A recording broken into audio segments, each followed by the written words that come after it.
welcome everybody to tonight's event. My name is Roy Roberts. I am the president of the United Secular Alliance here at VCU. The United Secular Alliance is a group of atheist, agnostics, secular students. Apparently the people in the back cannot hear me. Never known. Can you hear me now? Good. Okay, like I was saying, I'm Roy Roberts, president of the United Secular Alliance. We are a student group dedicated to the promotion of secular ideals and providing a community for the non-religious students here at VCU. I would like to thank the Honors College and the College of Humanities and Sciences for their financial contributions, without which this event could not have happened. And I would like to thank some certain individuals, such as Shelley Mountjoy, which I'm here at the moment, Anthony Ellis, Larry Mendoza, and Dana Marks, who I believe is manning a camera at this moment, for their help with making this a possibility. I would also like to thank Dean Timothy Halsey of the Honors College, who will be moderating this event, and I will yield the floor to him.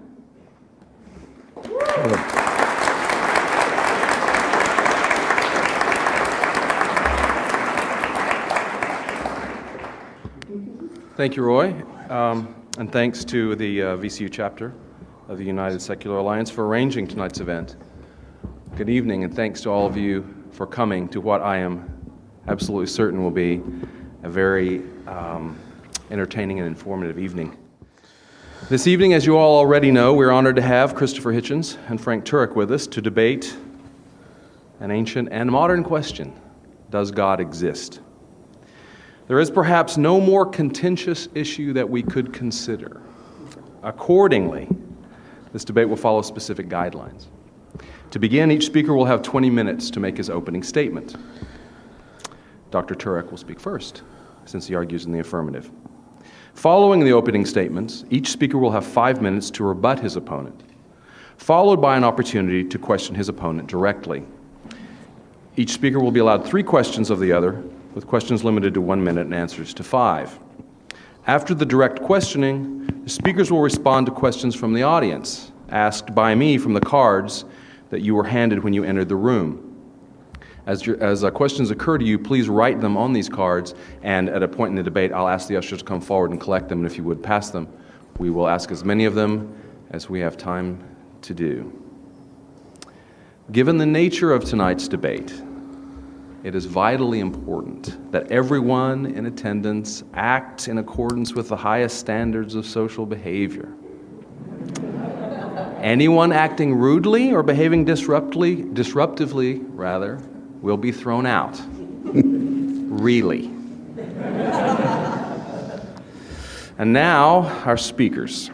Frank Turek is a speaker, author, columnist, and founder of crossexamined.org, an organization dedicated to presenting evidence for the Christian worldview at universities, high schools, and churches. He is a columnist for townhall.com and is the co-author of 2 books, including I Don't Have Enough Faith to Be an Atheist. He has appeared on numerous TV and radio programs, including The O'Reilly Factor, Hannity and Combs, and Politically Incorrect with Bill Maher. Dr. Turek has a doctorate in apologetics from Southern Evangelical Seminary in Charlotte, North Carolina, and a master's degree in public administration from George Washington University, where he also taught courses in leadership and management. Christopher Hitchens is the author of more than 10 books, including most recently, God is Not Great: How Religion Poisons Everything. He is a contributing editor to the Atlantic Monthly and Vanity Fair, and has written prolifically for American and English periodicals including The Nation, the London Review of Books, Granta, Harper's, Slate, and the Washington Post. He is a regular television and radio commentator, appearing on Hardball with Chris Matthews, The Charlie Rose Show, Real Time with Bill Maher, The Tavis Smiley Show, and C-SPAN's Washington Journal, among others. Mr. Hitchens is also taught as a visiting professor at the University of California, Berkeley, the University of Pittsburgh, and the New School for Social Research in Manhattan. Now, according to the rules of our debate, Dr. Turek will make his opening comments. Dr. Turek.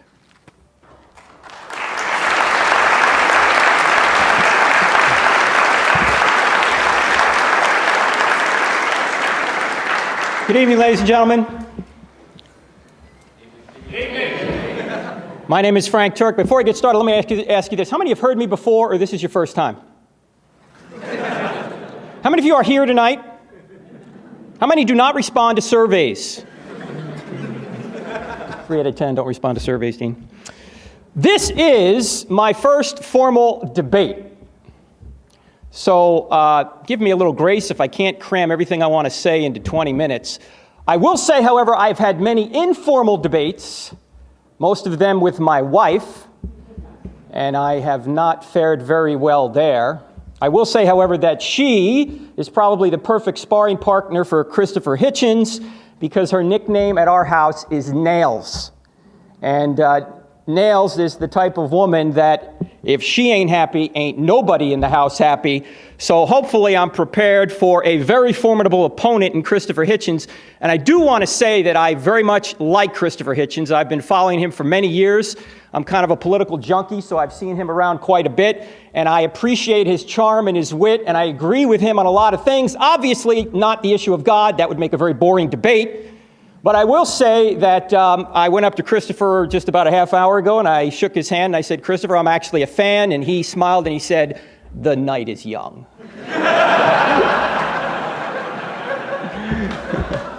I want to thank the United Secular Alliance. I want to thank Daniel Pendergrass. Where's Daniel? Are you here, Daniel? He was my contact here. I also want to thank Dean Timothy Hulsey, and I also want to thank, of course, Christopher for doing this debate. I think it's impossible not to like Christopher, and as I mentioned, I do. He's carrying the cross for atheism, and he carries it very well. Tonight, I'm going to carry the cross for theism, and I want to point out that I think we're both trying to explain the world around us. We both have the burden of proof to explain why reality is the way it is. I have to show how reality is best explained by theism, and Christopher has to explain how reality is best explained by atheism. And I think we should follow the evidence where it leads. I think that the evidence we see all around us and within us leads to a spaceless, timeless, immaterial, personal, powerful, intelligent, moral creator, i.e. what we would call a theistic God. And this creator created this universe and the life within us. Or the life within it, I should say. Now, I'm going to try and summarize my 450-page book, at least the first 200 pages of it, in the next 20 minutes, or next 18 minutes at this point now, and that is an impossible task. That would be about 20 pages a minute. Actually, I probably can do it because I'm originally from New Jersey. See, I speak at 150 words a minute with gusts to 350. So if I go a little quick, and you want to see more of the evidence, please get the book. I don't have enough faith to be an atheist. And I want to point out that all the proceeds from the sale of the book will go to feed needy children. Mine. Okay? See, I've got 3 sons. The oldest 2 are in college right now, so I need a little help, and one of them is sitting right over here. All right. Christopher, on page 282 of God is Not Great, available at fine bookstores everywhere, says this: "Thanks to the telescope and the microscope, religion no longer offers an explanation for anything important." I think that is exactly wrong. I think due to the telescope and the microscope, we are seeing evidence that leads directly to God. And I'm going to give you 3 major arguments for this, and then I'm going to give you 4 more that are a result, I think, of a theistic worldview. I'm going to spend most of my time on the 3, and then I'll just mention the last 4. The 3 are the cosmological argument from the beginning of the universe. The next one is the teleological argument from the design of the universe and the design of life. And the third is the moral argument. Let's start with the cosmological argument. And this is basically the argument from the Big Bang, that the universe had a beginning. If it had a beginning, it must have had a beginner. Now, for some reason, Christians are afraid of the Big Bang. I'm not afraid of the Big Bang. I believe in the Big Bang. I just think I know who banged it. Now, the evidence for the Big Bang is good. I'm going to give you evidence in an acronym, SURGE, S-U-R-G-E. I'm not going to spend a lot of time on it because I think even Christopher in his book on page 65 says the Big Bang is the accepted origin of the universe. S stands for the second law of thermodynamics, that the universe is running down. As that sun is up there, it is burning out. Ultimately, we will go to heat death, as Christopher has said in his book. Well, if the universe is eternal, that sun would have burned out a long time ago, but since the sun is still up there, and we still have energy here, the universe must have had a beginning. The second law of thermodynamics also says that ordered things go toward disorder. It affects the school. We have to paint the walls. We have to put gas in our car. The second law of thermodynamics also affects us as human beings. When you get older, the second law of thermodynamics is seen by the fact that we all get dresser disease. That's when our chest falls into our drawers. See, that's the second law of thermodynamics. The U in surge is the fact that the universe is expanding, discovered by Edwin Hubble in 1929. Hubble deduced that if the universe is expanding, if you watched everything in reverse, you would see it collapse back to a point, mathematically and logically to nothing. So the universe exploded into being out of nothing. The G stands for the great galaxy, the R stands for the radiation echo, discovered by accident by Penzias and Wilson, two scientists working at Bell Labs in Homedale, New Jersey. They discovered basically the radiation afterglow, or the remnant heat from the initial Big Bang explosion. The heat is still out there. It's just a couple of degrees above absolute zero. Now, good theories predict future discoveries, and they said if the radiation afterglow is out there and the Big Bang really did occur, we ought to find very fine temperature variations among the radiation afterglow. So they sent up a satellite in 1989 to circle the Earth. It's called the Kobe Space Satellite, to measure this radiation afterglow. And for 3 years, they found nothing until they tuned their instruments just a little bit more precisely and found that there were temperature variations in the radiation afterglow, and they were down to 1 part in 100,000. George Smoot, the leader of the expedition, said, if you're religious, it's like looking at God. Stephen Hawking said this is the greatest discovery of cosmology, perhaps the greatest discovery of all time. Those temperature variations allowed galaxies to ultimately form, so we could ultimately be here. The E in surge stands for Einstein's theory of general relativity, which says time, space, and matter are correlative. You can't have space without time. You can't have time without space and matter. And in effect, it says that the universe came into existence with space and time together. In other words, once there was no time, once there was no space, once there was no matter, and then bang, out of nothing, the universe exploded into being. What is nothing? Aristotle had a good definition of nothing. He said nothing is what rocks dream about. Nothing. There was no thing. There was not positive and negative energy, as Isaac Asimov has said. There was not a vacuum. There was not swirling mathematical points, as Dr. Atkins has said from Oxford. There was nothing, what rocks dream about, which means that the universe exploded into being, all space, all matter, all time, out of nothing. And several scientists have pointed this out. Stephen Hawking said almost everyone now believes that the universe and time itself had a beginning at the Big Bang. Agnostic astronomer Robert Jastrow, the man who sits in Edwin Hubble's chair, or who did until February when he died, he was an agnostic. He sat at Mount Wilson and looked through Hubble's telescope. He wrote a book in 1978 called God and the Astronomers. And here's what Jastrow wrote. Or here's what he said, actually, in an interview. He said, astronomers now found they've painted themselves into a corner because they have proven by their own methods that the world began abruptly in an act of creation to which you can trace the seeds of every star, every planet, every living thing in this cosmos and on the earth. And they have found that all this has happened as a product of forces they cannot hope to discover. That there are what I or anyone would call supernatural forces at work is now, I think, a scientifically proven fact. Why isn't an agnostic astronomer saying supernatural forces are at work? Why couldn't nature have created the universe? Because there was no nature. There was nothing, what rocks dream about, and then the entire space-time continuum leapt into existence. If it's not a natural cause, by definition, it must be a supernatural cause, something beyond the natural. In fact, Arthur Eddington, the contemporary of Einstein, who was an expert in general relativity, said, quote, the beginning seems to present insuperable difficulties unless we agree to look on it as frankly supernatural. So the cosmological argument leaves us with one question. Either no one created something out of nothing or someone created something out of nothing. The atheistic view is no one created something out of nothing. The theistic view is someone created something out of nothing. Which view is more reasonable? I think Julie Andrews had it right. Nothing comes from nothing. Nothing ever could. That's the cosmological argument. The teleological argument, the design argument, actually has two arguments contained within it. It is the argument from design. And there are dozens of factors about the universe that are precisely designed for the existence of the universe and life. So not only did the universe explode into being out of nothing, it did so with incredible precision. Stephen Hawking has noted that the universe would not exist if there was a decrease in the expansion rate 1 second after the Big Bang by only 1 part in 100,000 million. This led Hawking to conclude it would be very difficult to explain why the universe should have begun in just this way, except as an act of God who intended to create beings like us. Not only is it designed in terms of its expansion, but the gravitational force is so precise. If you change the gravitational force by 1 part in 10 to the 40, nothing would exist. What's 1 part in 10 to the 40? Stretch a tape measure across the entire known universe. Set gravity at 1 inch on that, anywhere on that tape measure. If you move gravity, the force of gravity, 1 inch in either direction, we don't exist. There's also factors about our universe, in particular our solar system, that cannot be explained unless there's a designer behind it. For example, the Earth rotation, 24 hours, just right. If it was a little bit more, a little bit less, we wouldn't be here. The axial tilt, 23.5 degrees, just right. Change that a little bit, we're not here. The Jupiter being in its current orbit.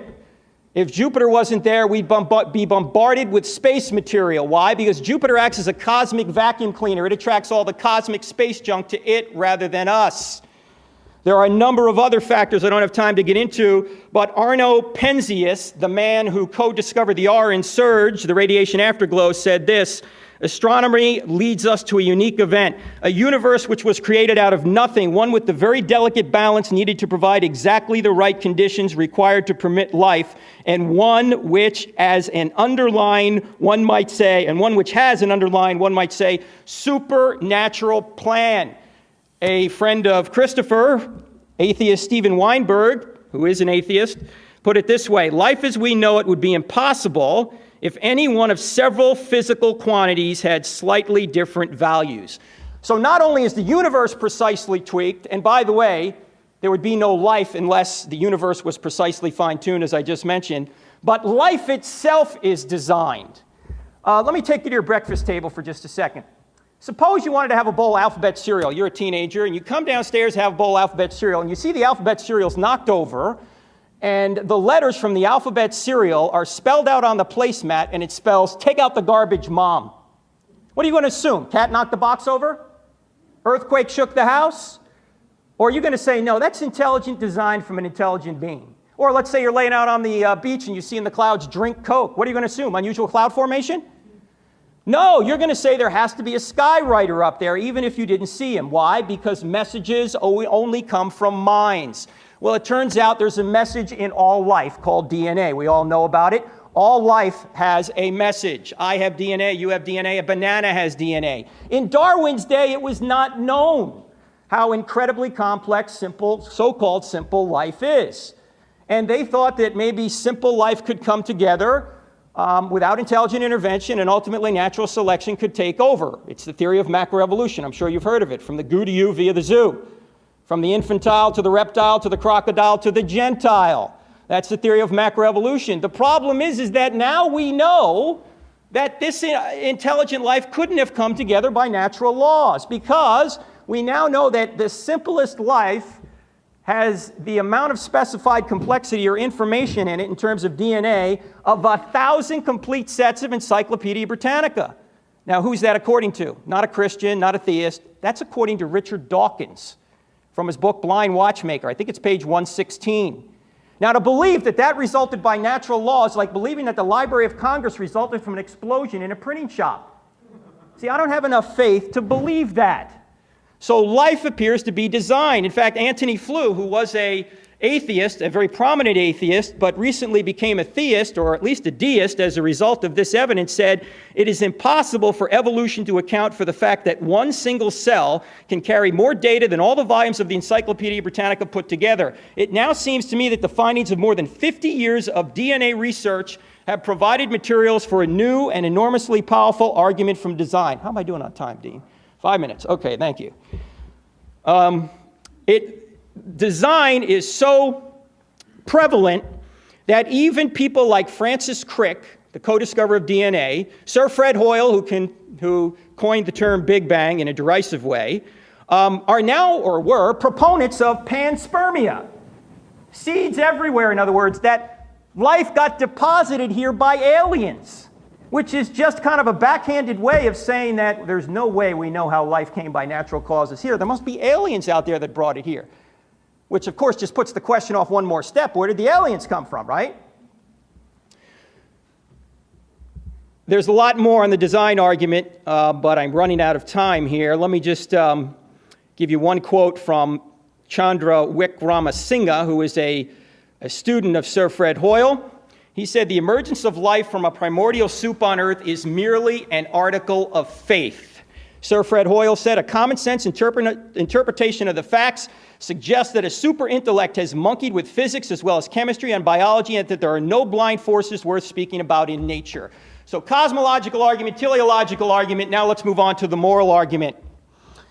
If there is no God, you can't say that decapitating a man on a bus is objectively morally wrong.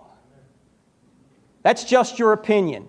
As Dostoevsky said, if there is no God, everything is permitted. Now, I want to be very clear here. I'm not saying that atheists can't know morality. They do. I'm not saying that atheists can't be moral. They can. I'm not saying that believing in God makes you more moral, as Christopher has pointed out, and as I say, I agree with much of what he writes here. I'm not saying that religious people are necessarily better than atheists. That's not the argument. The argument is that there's no way to say that a given act is moral or immoral unless there's a standard beyond humanity.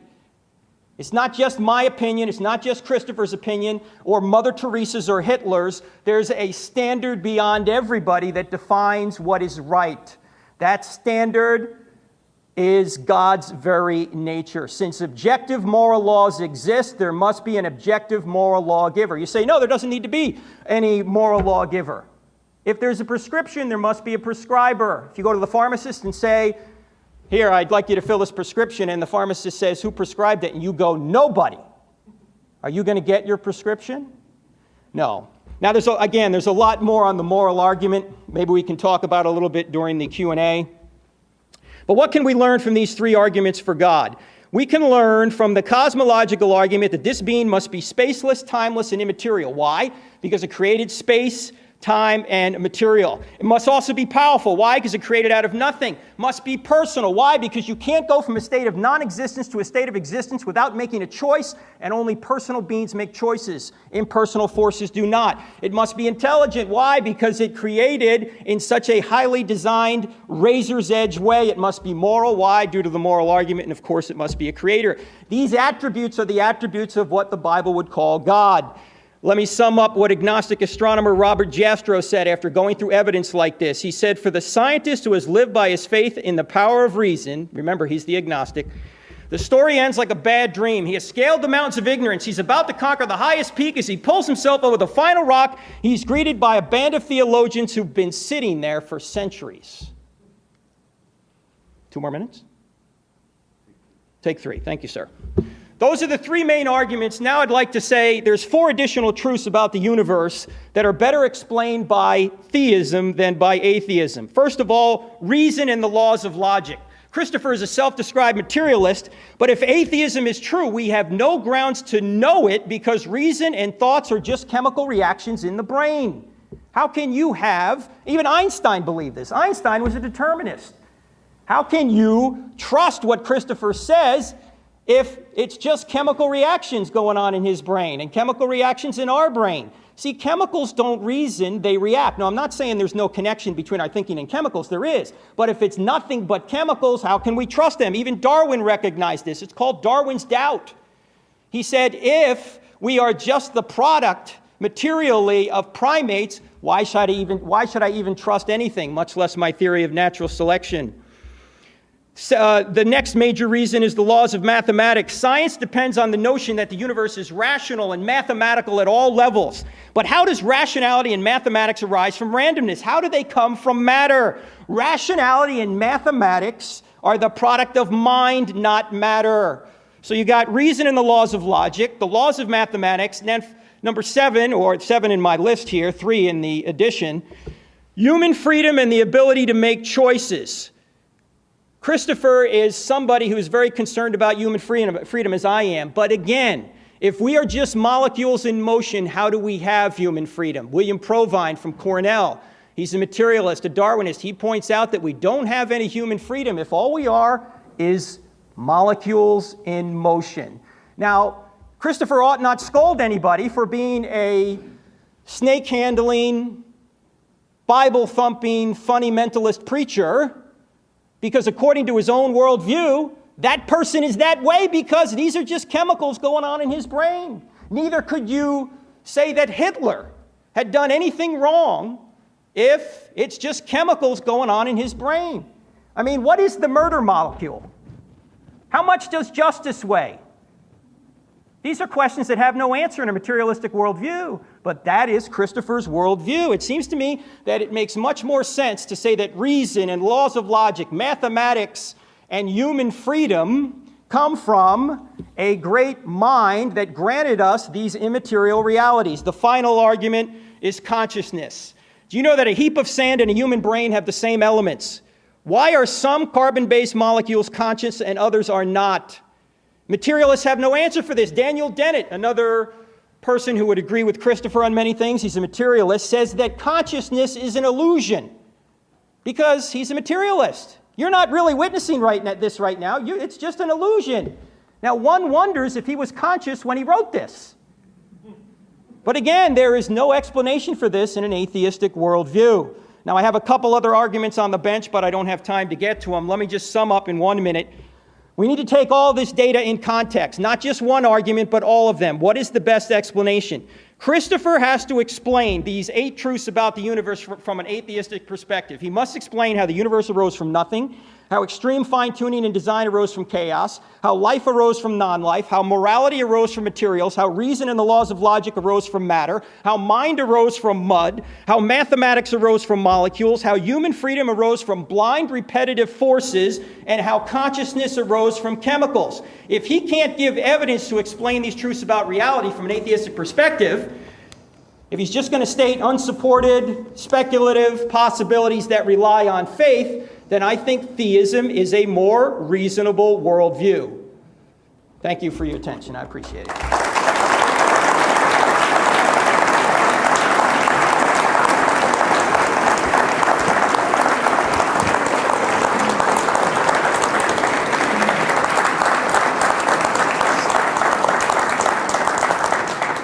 Thank you, Dr. Turek. We'll now have 20 minutes from Mr. Hitchens at his opening statement.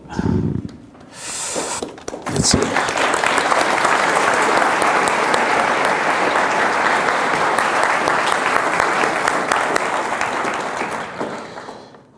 Thank you, Mr. Chairman. Thank you, ladies and gentlemen, for coming. Thank you, Dr. Turek, for that very spirited opening to the evening. I should say first it's a great honor to be in the capital of the great state of Virginia. I'm, in a small way, a biographer of Thomas Jefferson, and his memorial, as you know, omitted the mention of his presidencies and vice presidencies and preferred to focus on his work at the university and his authorship of the Virginia Statute on Religious Freedom, which is the embryo and basis of the First Amendment to our Constitution, which makes this the only country in the world that has ever decided that God and constitutional matters should be separated. And it's in defense partly of that civilizational impulse that I rise this evening to satirize the idea that we're here by somebody else's permission and owe that person an explanation, which is what it is to be a theist, if not a deist at any rate. I almost never watch television, and I'm usually glad that I don't, but now I'm glad that I'm forced by my daughter to watch Family Guy. Because you may possibly have seen the moment when the chubby father comes down in the morning and looks at his cereal in the bowl, accepting one of your more sophisticated challenges, sir. And he says, "Look at this." It says, "Woo, woo, woo, woo, woo." And his daughter says, "Those are Cheerios, Dad." But I accept the ontological challenge. And I accept it in this way. The answer to the question with which we confront ourselves tonight, or are confronted if you prefer, does God exist, is to me, yes, it does. It must do. It must do because it is so real to those who do believe in it. There are people of whom it may be said that for them, God does exist. I've become perfectly persuaded of this by now. There is no form of persuasion that would make me assent to this proposition. Some of us are born, we're born too, in answer to Blaise Pascal's own problem, the one that made him write his Pensées and address them to those who are so made that they cannot believe. Those of us to whom almost everything that Dr. Turek just said would be the mere equivalent of white noise. I suppose it's my job this evening to explain ontologically how that is the case. Perhaps I'll do it by force of example.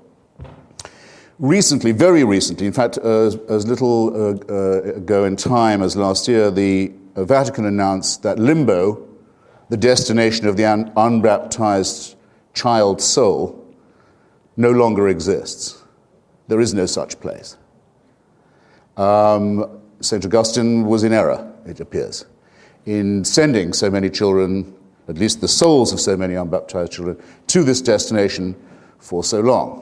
Among the comments that I heard about this, among the mildest, actually, was that of a woman raised in the Catholic faith whose child had died before baptism could take place, who had for many years believed that that's where her unbaptized child had gone. And she said, they can't tell me that place doesn't exist.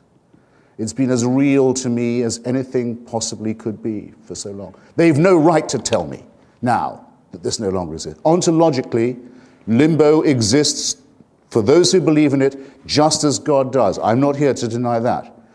It's only a few decades now since the rival church, Church of Rome, the Church of England, announced that really no one actually goes to hell.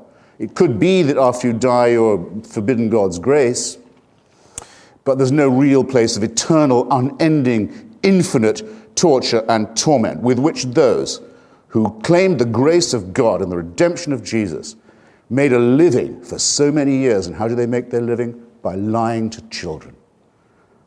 Think of it. Hundreds and hundreds of years of people proudly earning their keep by lying to children and terrifying them and saying that because they could do that, they were morally superior to us.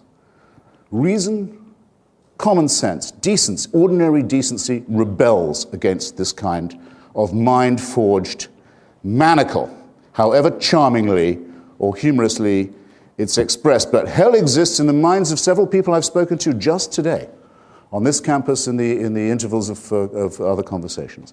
For them it's real, and I don't say that it's not.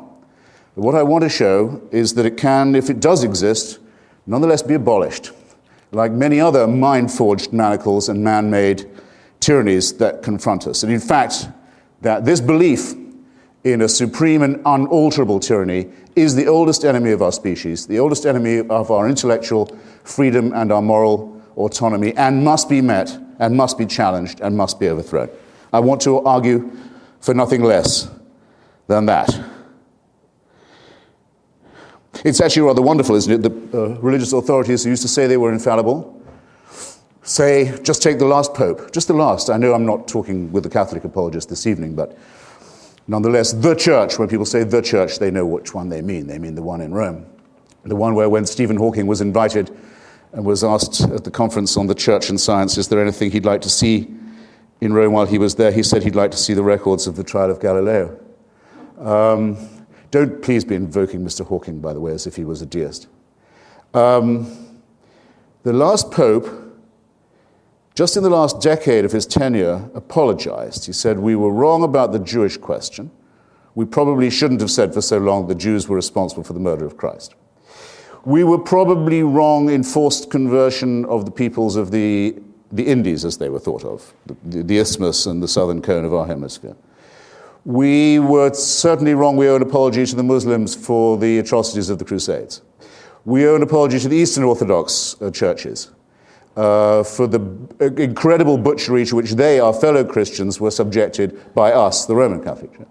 And we probably owe an apology to the Protestants for saying and so many awful things about them and torturing and burning and killing them too. So having now said we were completely wrong and completely cruel and completely sadistic and completely violent and retarded human civilization for that many centuries in that many countries and continents, we're quit. And now we can go back to being infallible all over again. There are people who on faith will accept being spoken to in that tone of voice and in that way. But I, ladies and gentlemen, am not one of them. And I don't think there's any form of persuasion that should allow you to be spoken to as if you were serfs or slaves either. Proceeding with the ontology with which I began, the Aquinas point, that if you can conceive of something, whether it's a ghost, a phantasm, or a deity, if you can conceive of something, it is in some sense real if it's real in your mind.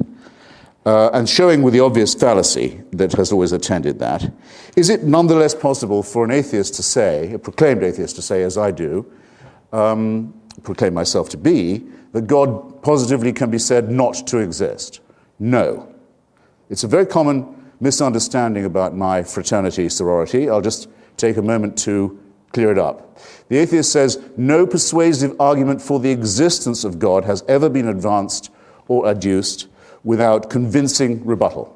That no argument in favor stands or has been found to stand the test of argument and evidence. We cannot say that we know that there could be no such entity. Among other things, we are too reverent of the extraordinary time of discovery, innovation, pushing back of the frontiers of knowledge and understanding that's taken place just in our own time to make any such remark. But by saying this, we say, I think, quite a lot. There is no valid or coherent or consistent argument that would not work, if it comes to that, for the existence of any God. Now, I notice it was by a slight work of elision, a bit of tap dancing there, that Dr. Turek went from being a deist to a theist, and then from being a theist to a Christian. Now, I know he does not believe in the existence of the sun god Ra. I'm practically certain he doesn't believe in the existence of Zeus. If you'll pick up a copy of my Portable Atheist, a selection of the finest writings by non-believers, down the years, and just turn to the 3 pages where H.L. Mencken lists the easiest to name 3,000 gods that used to be worshipped and that no longer are held to exist by anybody, you'll spare me the trouble of reading them out. No, he thinks he doesn't just know, Dr. Turek, that there is a God, he knows which one is the right one from a potentially infinite list, actually from a list that's as long as the number of people there are or have ever been in the human species, because if you ever argue with a theist or a deist, as I do every day, you'll find they all believe in a God of their very own. Indeed, they often say a personal God. Indeed, they often say a personal savior. So out of what are we reifying a concept that applies to all of us? Out of nothing but wish thinking and nonsense and fear and ignorance and above all, and I'm not quitting on this point, servility. Everyone in this room is an atheist. Everyone can name a God in which they do not believe. Let them advance the case that the one in which they believe is the superior one. Let Dr. Turek be the first person I've ever met to do that convincingly this evening, and I will show him due respect. I don't think the task can actually be undertaken. Now, the same tap dancing hopes you will not notice that deism and theism are two quite different things. The deist argument says that there is so much order apparent in nature and in the cosmos and in the universe that it might be unwise to assume that such order has no one interested in ordering or designing it. That assumption might be an unsafe one. The philosopher Paley, in his Natural Theology, said design implies a designer. He came up with the very famous image of the watch. If you come across a watch, if you're a primitive tribesperson in the Sahara, you may not know what it's for, but you know that it's not a rock or a vegetable. You know it has a purpose, and someone made it that way. Until quite recently, that was the default position of most intelligent people, including Mr. Jefferson, who, despite his intermittent atheism, in my judgment, was a theist. Was a deist. He would debate among the many skills he had, was a very advanced level of paleontology. He would debate with the greatest paleontologist of his time, the Count de Buffon. How comes it? How can it be that we find seashells so high on the mountains of Virginia? How can this be? Not even the most intelligent people of that day, and it's very recent, it's an instant in historical time, had any idea how that could be. There isn't anyone in this room who wasn't educated and brought up knowing exactly how that is. It's just a shame that Jefferson and many other intelligent and humane and well-educated literate people just couldn't see that far. He wasn't to know, though Darwin was born in his day, on the same day, actually in 1809 as Abraham Lincoln, the very same day, the two great emancipators, Darwin being, in my judgment, the greater of the two. Now we know this proposition to be true, the proposition that was ridiculed so pathetically, I have to say, I thought, by Dr. Turek. There is no explanation for the origins of our species, for the origins of our cosmos, for the origins of our globe itself. There is not one explanation left which requires the existence of a deus ex machina. In every case, we have a better or sufficient explanation. I think that assertion of mine will stand any challenge this evening. I'm looking forward to hearing some more of them.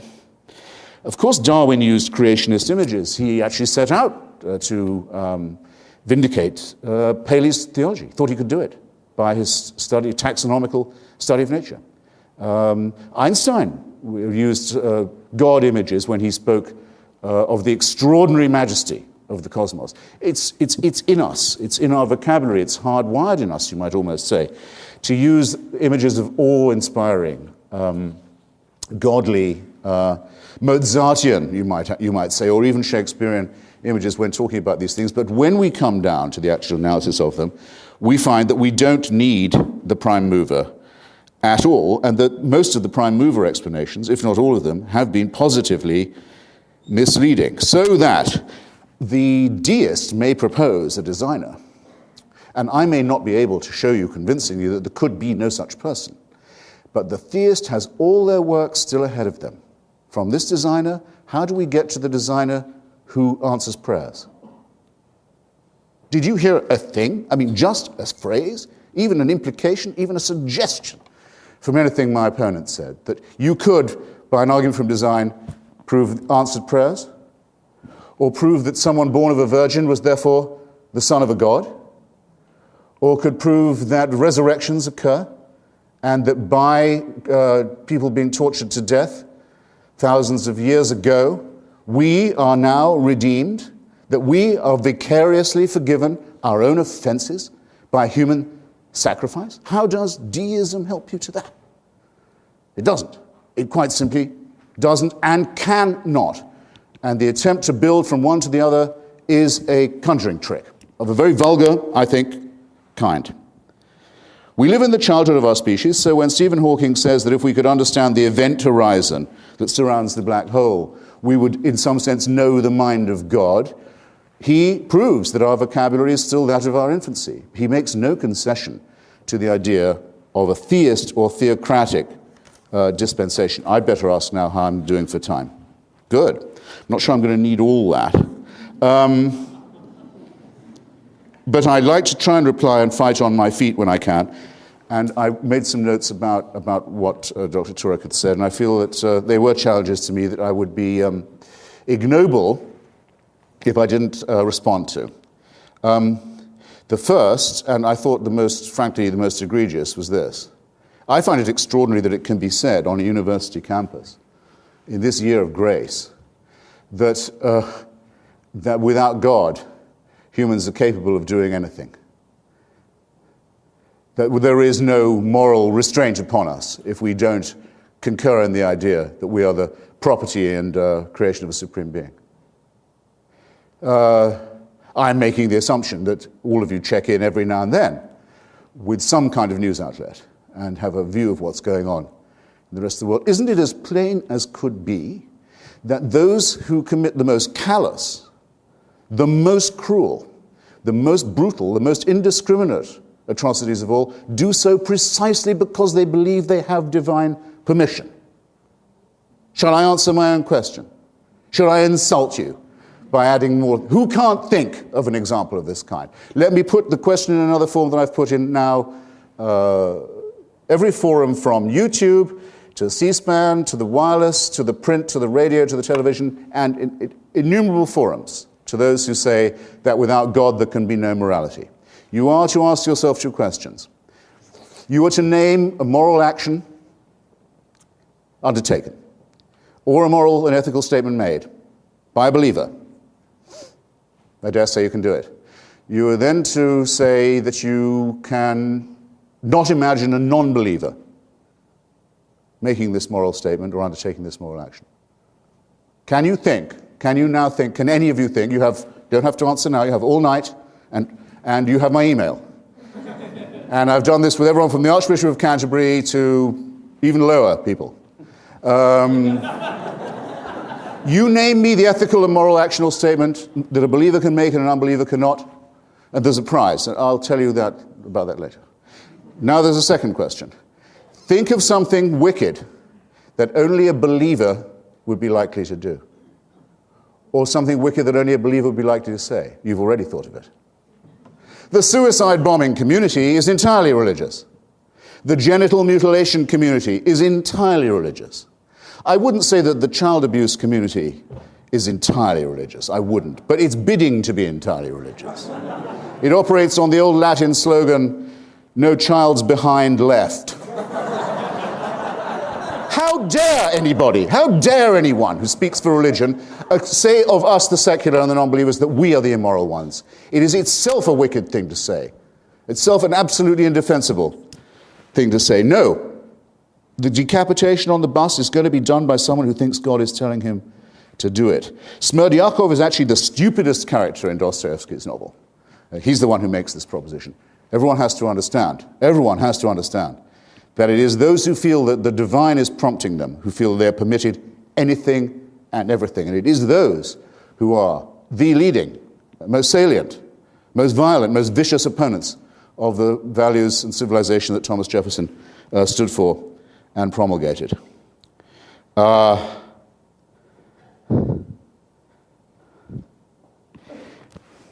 Just on the question of fine-tuning, I have a number of responses. We'll have to postpone some of the naturalistic questions for later, when I know they'll come up again. You mentioned Edwin Hubble and the way that he saw the red light shift and saw that the universe was not just expanding, but expanding very fast away from itself, that the Big Bang had not stopped. Lawrence Krauss, great physicist, probably the next Nobel Prize winner in physics, has noticed that most of people's assumption was wrong. That though this expansion was taking place, it was thought, the rate of speed of the expansion must surely be declining. People still think in Newtonian terms in this way. No, says Krauss, he's pointed it out and now it's agreed by all. No, the Hubble rate of red light shift is increasing.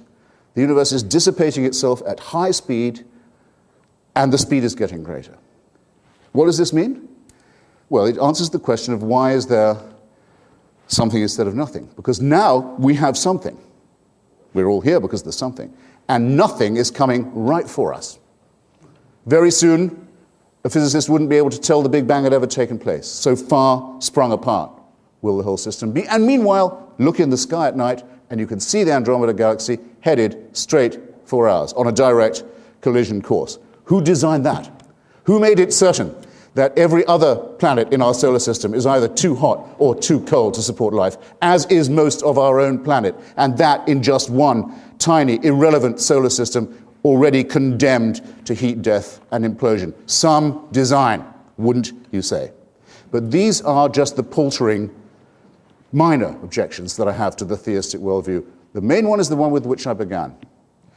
Religion, theism, not deism, theism I underline. Theism says that all our manifold problems, what is the good? How shall we live it? How shall we know it? How to explain suffering? How to confront the possibility of our own, perhaps molecular irrelevance? All these questions that must disturb and detain us all can be solved by referring them upward to a totalitarian judgment, to an absolutist monarch. The other thing that the Virginia Statute on Religious Freedom was supposed to rebut. repudiate, disown. Yes. I promise you, 30 seconds. There is no totalitarian solution to these problems. There is no big brother in the sky.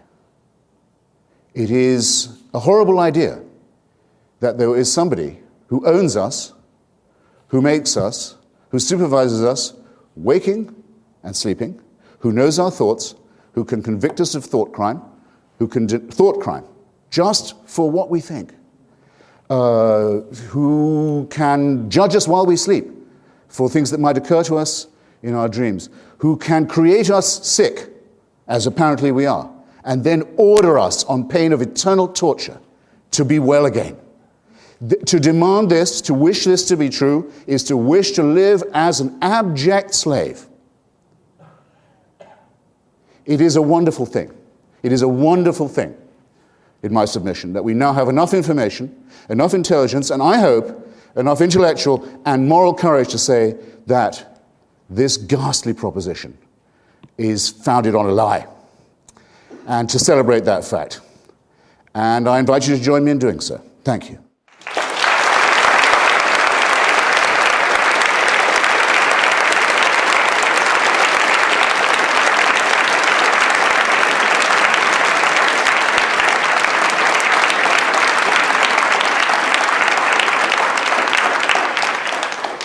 Thank you, Mr. Hitchens. We now have 5 minutes of rebuttal from Dr. Turek.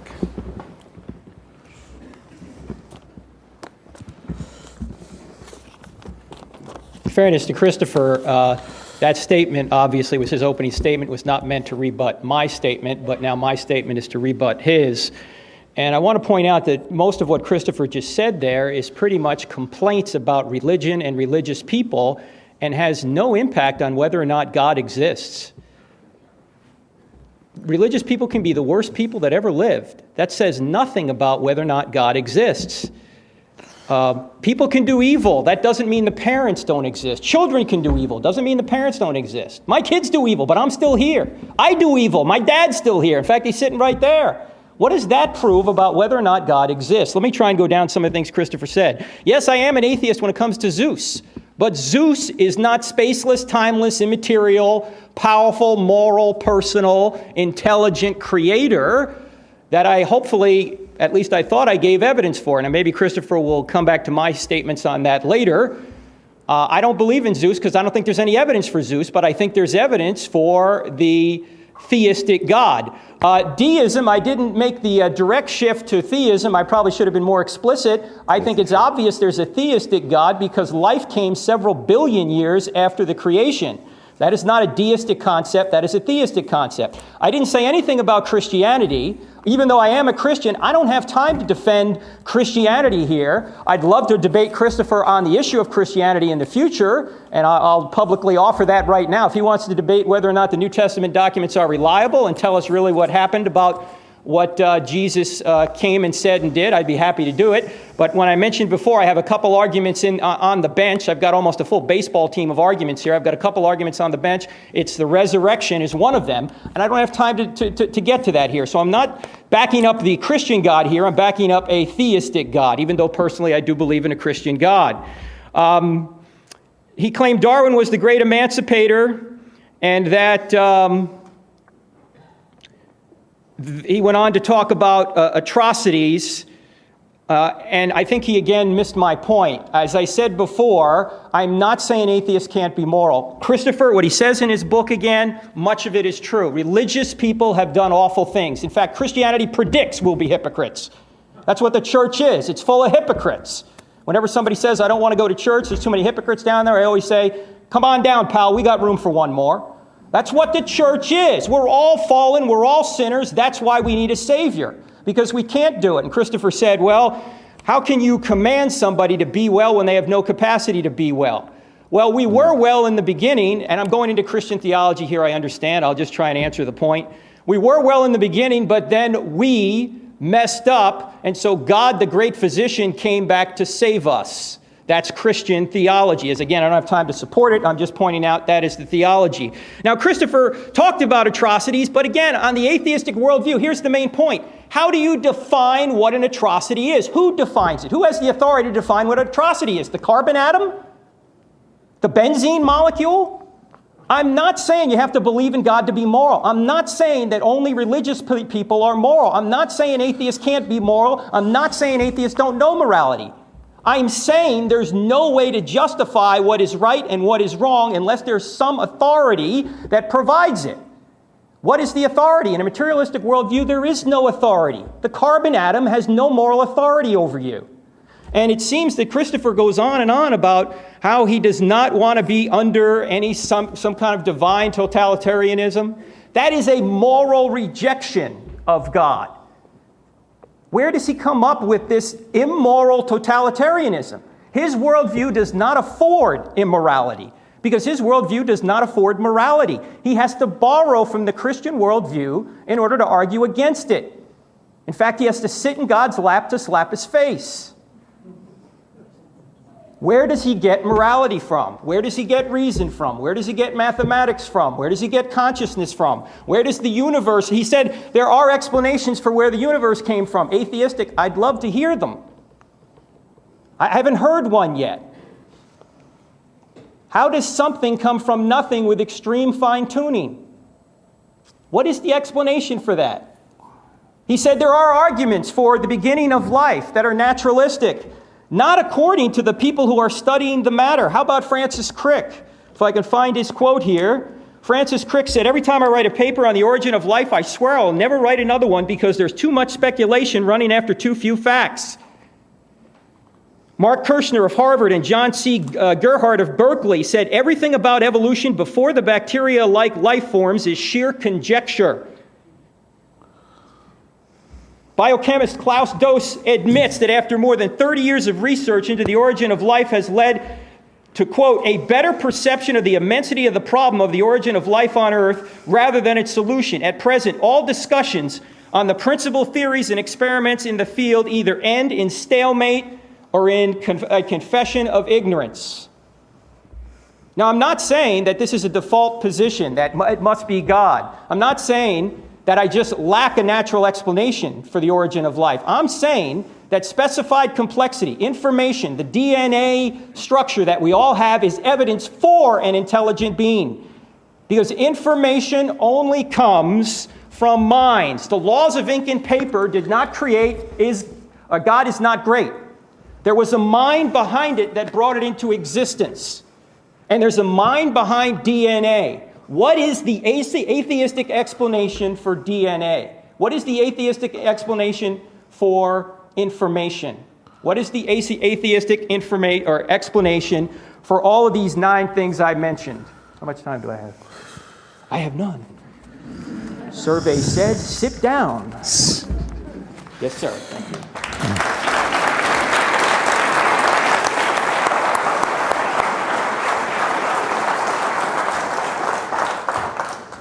Well, I think I'll just invite Dr. Turek to do the following and make available to us on a sheet of paper, which I'm sure he has, the thesaurus of quotations that he's found from this and that scientist and physicist and natural scientist and so forth. And you will find, when you read them, when you look at them, I was writing them down as you went through them, all of these are statements of uncertainty. All of them. They're statements of all we know is how little we know. That's been, for many years, my definition of an educated person. Someone who knows enough to know how ignorant they are. It actually is it's not my own original definition, it comes from the Greek, but it's the only definition that works. And no one toiling in the field of science could possibly say anything less or more of themselves, especially at a time like this. But there you have it right away.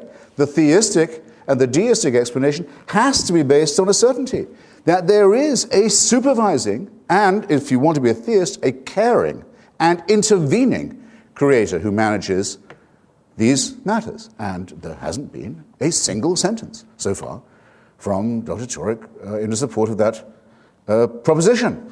Let me give you an example. The event horizon of Stephen Hawking that I just mentioned, I'll take a cosmological one to begin with. The event horizon is the lip of the black hole. Suppose you could travel towards a black hole and see it, and see the lip of it, and notice it before you went in and over and down. That's what's known as the event horizon to physicists. Hawking had a gravely ill colleague in Cambridge who said if he knew he was definitely going to die, that's the way he'd like to go, be falling into the event horizon lip of the black hole, because in theory you'd be able to see the past and the future and time, except you wouldn't have quite enough time to do so. But there would be a grand way to check out if you were a physicist. Turn away from this, turn away from that. These incredible, majestic, awe-inspiring thoughts say that think about the burning bush instead. Think about the trivial miracles witnessed by sheep-herding peasants in Bronze Age Palestine. And think about the debt that they feel that we should incur for their sins. It was stated by Dr. Turek that the sins of these people, the transgressions of these people, and the debt they owe their Creator bind all of us as sinners. What a shame we're not perfect. What a shame there's nothing we can do about it. What a shame we're created already in prison and have to earn our emancipation. I tell you again, this is servility to the ultimate power. Now, there are people in this audience much better equipped than I to say that there is so far nothing in our natural world, to move away from the cosmological, there is nothing in our natural world, the globe we live on, that cannot be explained by random mutation combined with evolution by natural selection. Nothing works without that assumption. Everything works with it. There are lots of things that remain to be decided, but it's not a theory, or not just one. It does work, it is operational, it doesn't require a prime mover. Occam's razor says we should dispose of unnecessary, needless assumptions. That's what I propose we do in this case. I'll put it another way. How long would you say Homo sapiens has been on the planet?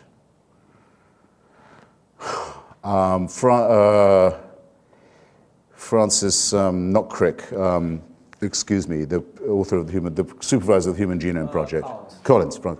My new best friend and occasional debating enemy thinks, well, not more than 500,000 years. Richard Dawkins thinks it could be as much as 750,000. I can sink the number, actually, if you like. We know that the species left Africa about 75,000 years ago, having probably shrunk down to about 2,000 or 3,000 people as a result of a terrible climatic disturbance, probably from Indonesia, probably from a predecessor of Krakatoa, which meant that we were this close to joining the 99.8% of all species ever living on the surface of this planet who became extinct. Some design, by the way. Profuse creation of millions and millions and millions of life forms, all to be wiped out, with not even anyone left to testify to their previous existence. We nearly joined that lot. Managed to get out of it just in time. Let's call it, I don't want Francis's million or 500,000 or Richard Dawkins' 75,000, whichever way around. Just give me that amount of time. Suppose we've only been around for 75,000 years. Monotheism, Christianity, Judaism, Islam shows up, 4,000 or 5,000 years ago at the most. Right? So if you give me my most microscopically small assumption of human existence, for at least 70,000 years, heaven watches as the human species is born, dies, usually of its teeth, usually at about 20, usually with its infants having about a 9, 10, 2% chance of living beyond. I don't have to draw you a picture. Watches this with indifference. Thousands and thousands of generations, miserable, illiterate, starving, hungry, to say nothing of the wars they'll fight with each other, to say nothing of the cruelties they will inflict, as well as the ones they will suffer just from existence. And only 3 or 4, perhaps 5,000 years ago, heaven decides it's enough of that. It's time for an intervention. And the best way to do it would be in the most primitive part of the Middle East, not in China where people can read and have looked at telescopes. No, in the most primitive part of the Middle East, basically by offering human sacrifice to them. This is a doctrine that cannot be believed by anyone who's studied anything scientific, anything historical, anything archaeological, anything paleological, anything biological.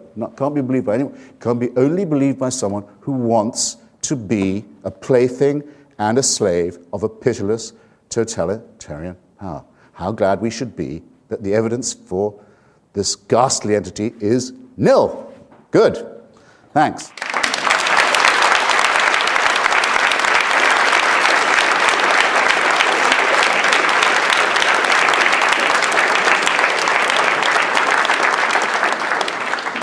Well, I'm going to stay out of the way and let them ask questions of each other. And the way that we've scheduled is 1 minute to ask and 5 to answer.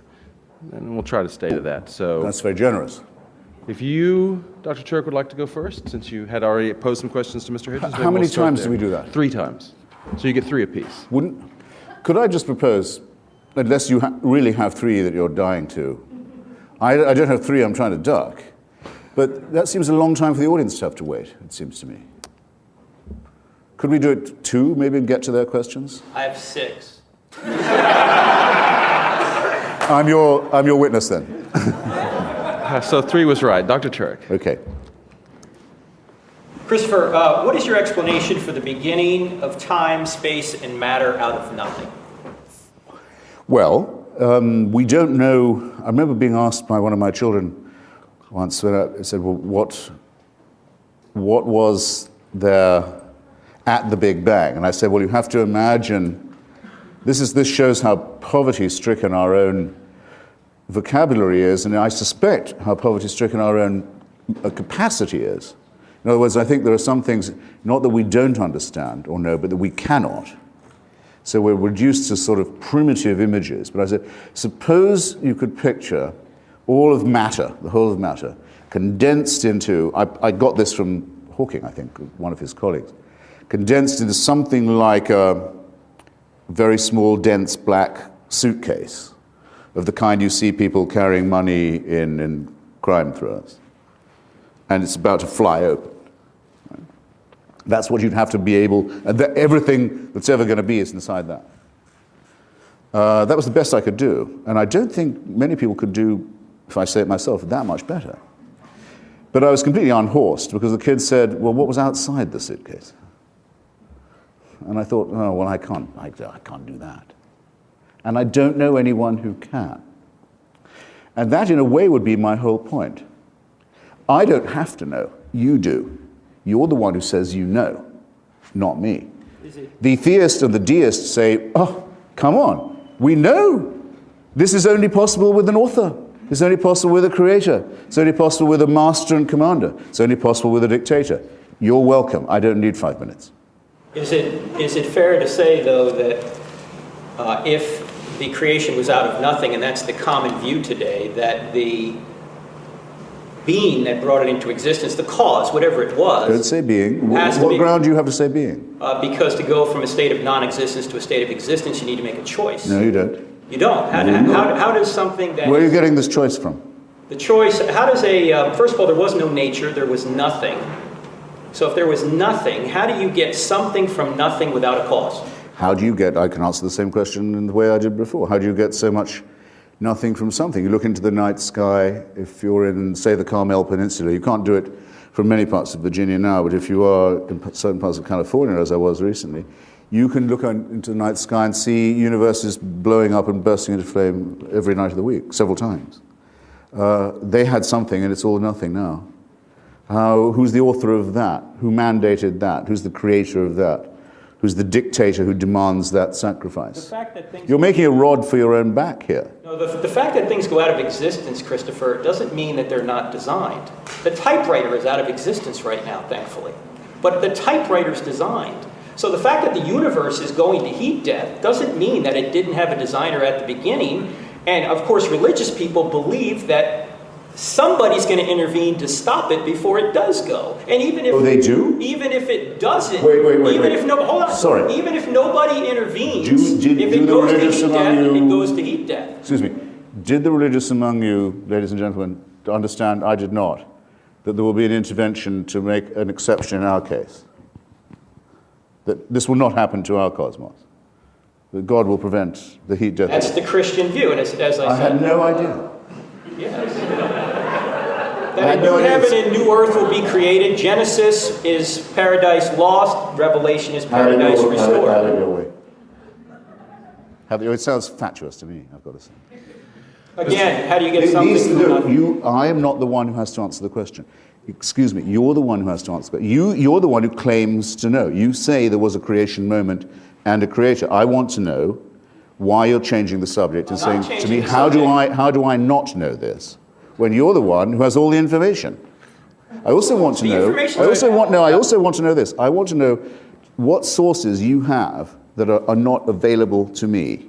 How do you know that an intervention will occur to prevent the entropy and implosion and destruction of our solar system? If you want to go to our second debate, I'll provide that. Well, but what I'm saying is, let's say there's no intervention. Let's say there's no intervention. We go to heat death. Does that mean that the universe was not created and not designed? It doesn't entail that belief, no, but it makes it. Okay, so what's your point? It makes it seem a very capricious designer. Shall we say, rather as I said, it's an old verse of Phil Greville's, created sick, commanded to be well. Why would people be told, okay, I can create you, but I'm going to create you with original sin, misery, shame, death of children, disease, and so on, just to see if you can pass a test that would mean I might not send you to hell? I don't say that that didn't happen. I say that I'm very glad that the evidence for it is very scanty. And I accuse those who do believe it, and I can't have been surely misunderstood on this point, of harboring a very sinister desire to live in a totalitarian system. How do you define sinister? Mr. Hitchens. The desire to be a slave. Is that masochism? Is I think. That, I regard masochism. In your brain, I regard or is there masochism. Something beyond you that. I'll say that I think masochism is a sinister and creepy impulse. Yes. Mr. Hitchens. Question for Dr. Turek. All right.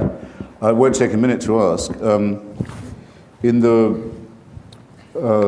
don't just support and try and help out those who dissent from the ridiculous belief of Christianity, the horrible idea of vicarious redemption. In other words, the idea that by watching another person suffer, an innocent person suffer, that you could be freed not just from your debts or your sins, but your responsibilities. You could cast your sins on a scapegoat. I don't just oppose that disgusting belief, but I oppose the Judaism from which it's plagiarized and the Islam that plagiarizes from it. And I give publicity and exposure whenever I can to those who were brave enough in old times to oppose this nightmarish belief. And one of the great opponents of the Islamic totalitarianism in ancient Persia was the great Omar Khayyam, perhaps the greatest poet of old Persia, whose Rubaiyat, I'm sure, is known at least to some of you. And my favorite verse of this comes from the Robert Le Gallienne translation, and it takes the form of a question. The quatrain is in the form of a question. It says, "And do you think that unto such as you, a maggot-minded, starved, fanatic crew, God gave a secret and denied it me? Well, well, what matters it? Believe that too."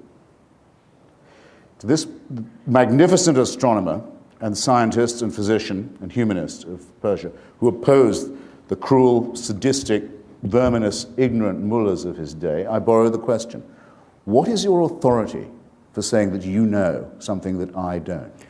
Christopher, I'm giving a probability argument. As you said before, you can't disprove the existence of God, and you can't prove beyond any doubt that there's a God. I'm giving probability. I'm giving cosmological, teleological, moral, consciousness, reason, mathematics, all of those things I listed before.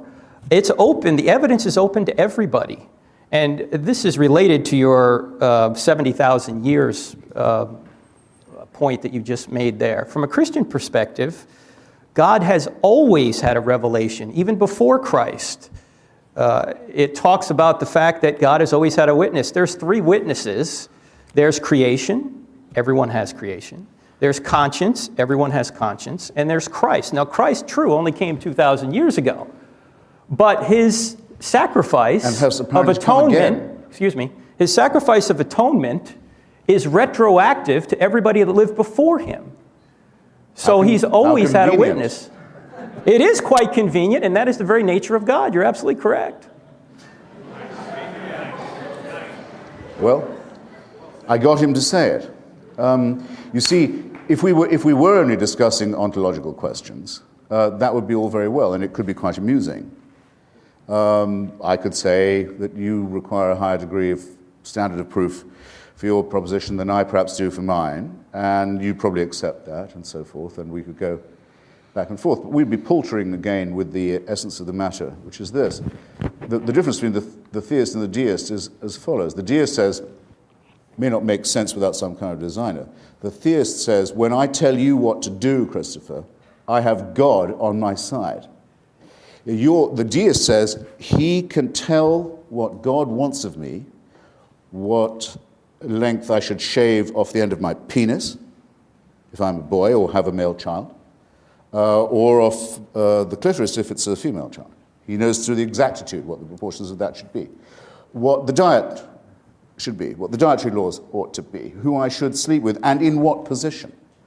And various other things. And since God doesn't ever directly appear and say, do it this way, it's done for him, and this is really convenient, by human representatives who claim to act in his name. So that's why I think your standard of proof should be a great deal higher, because if the reason this point is important to you is because it would mean real power in the only world that actually exists, which is the material world, of you over me. And you wonder why I'm not keen. Okay, the material world is all that exists. That thought that you just mentioned, Christopher, the material world that all that exists, is that thought material? And if it is, why is it true?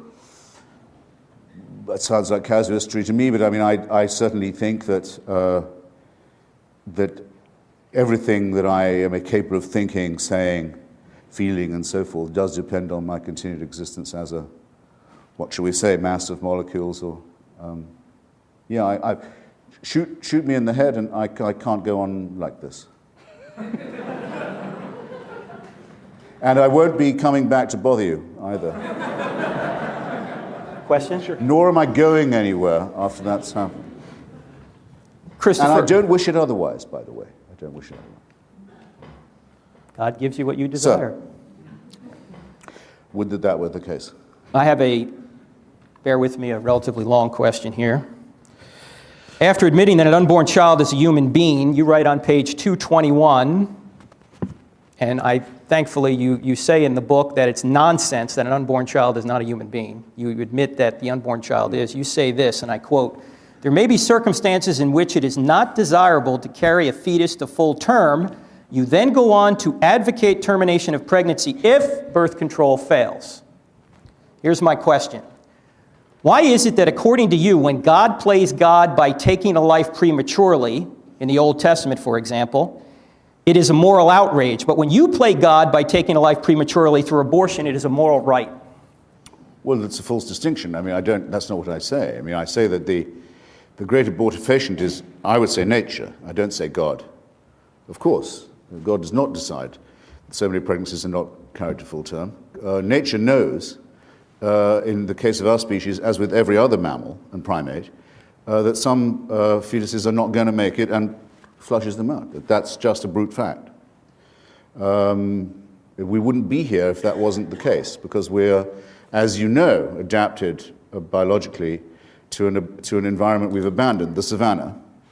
That's why we have appendices that are designed for grass eaters, and you know all of this. It's all very well knowable. You can't be having a brood of sickly, half-baked children and get away from the predators. I mean, so nature is the great abortifacient. I certainly don't blame God for it.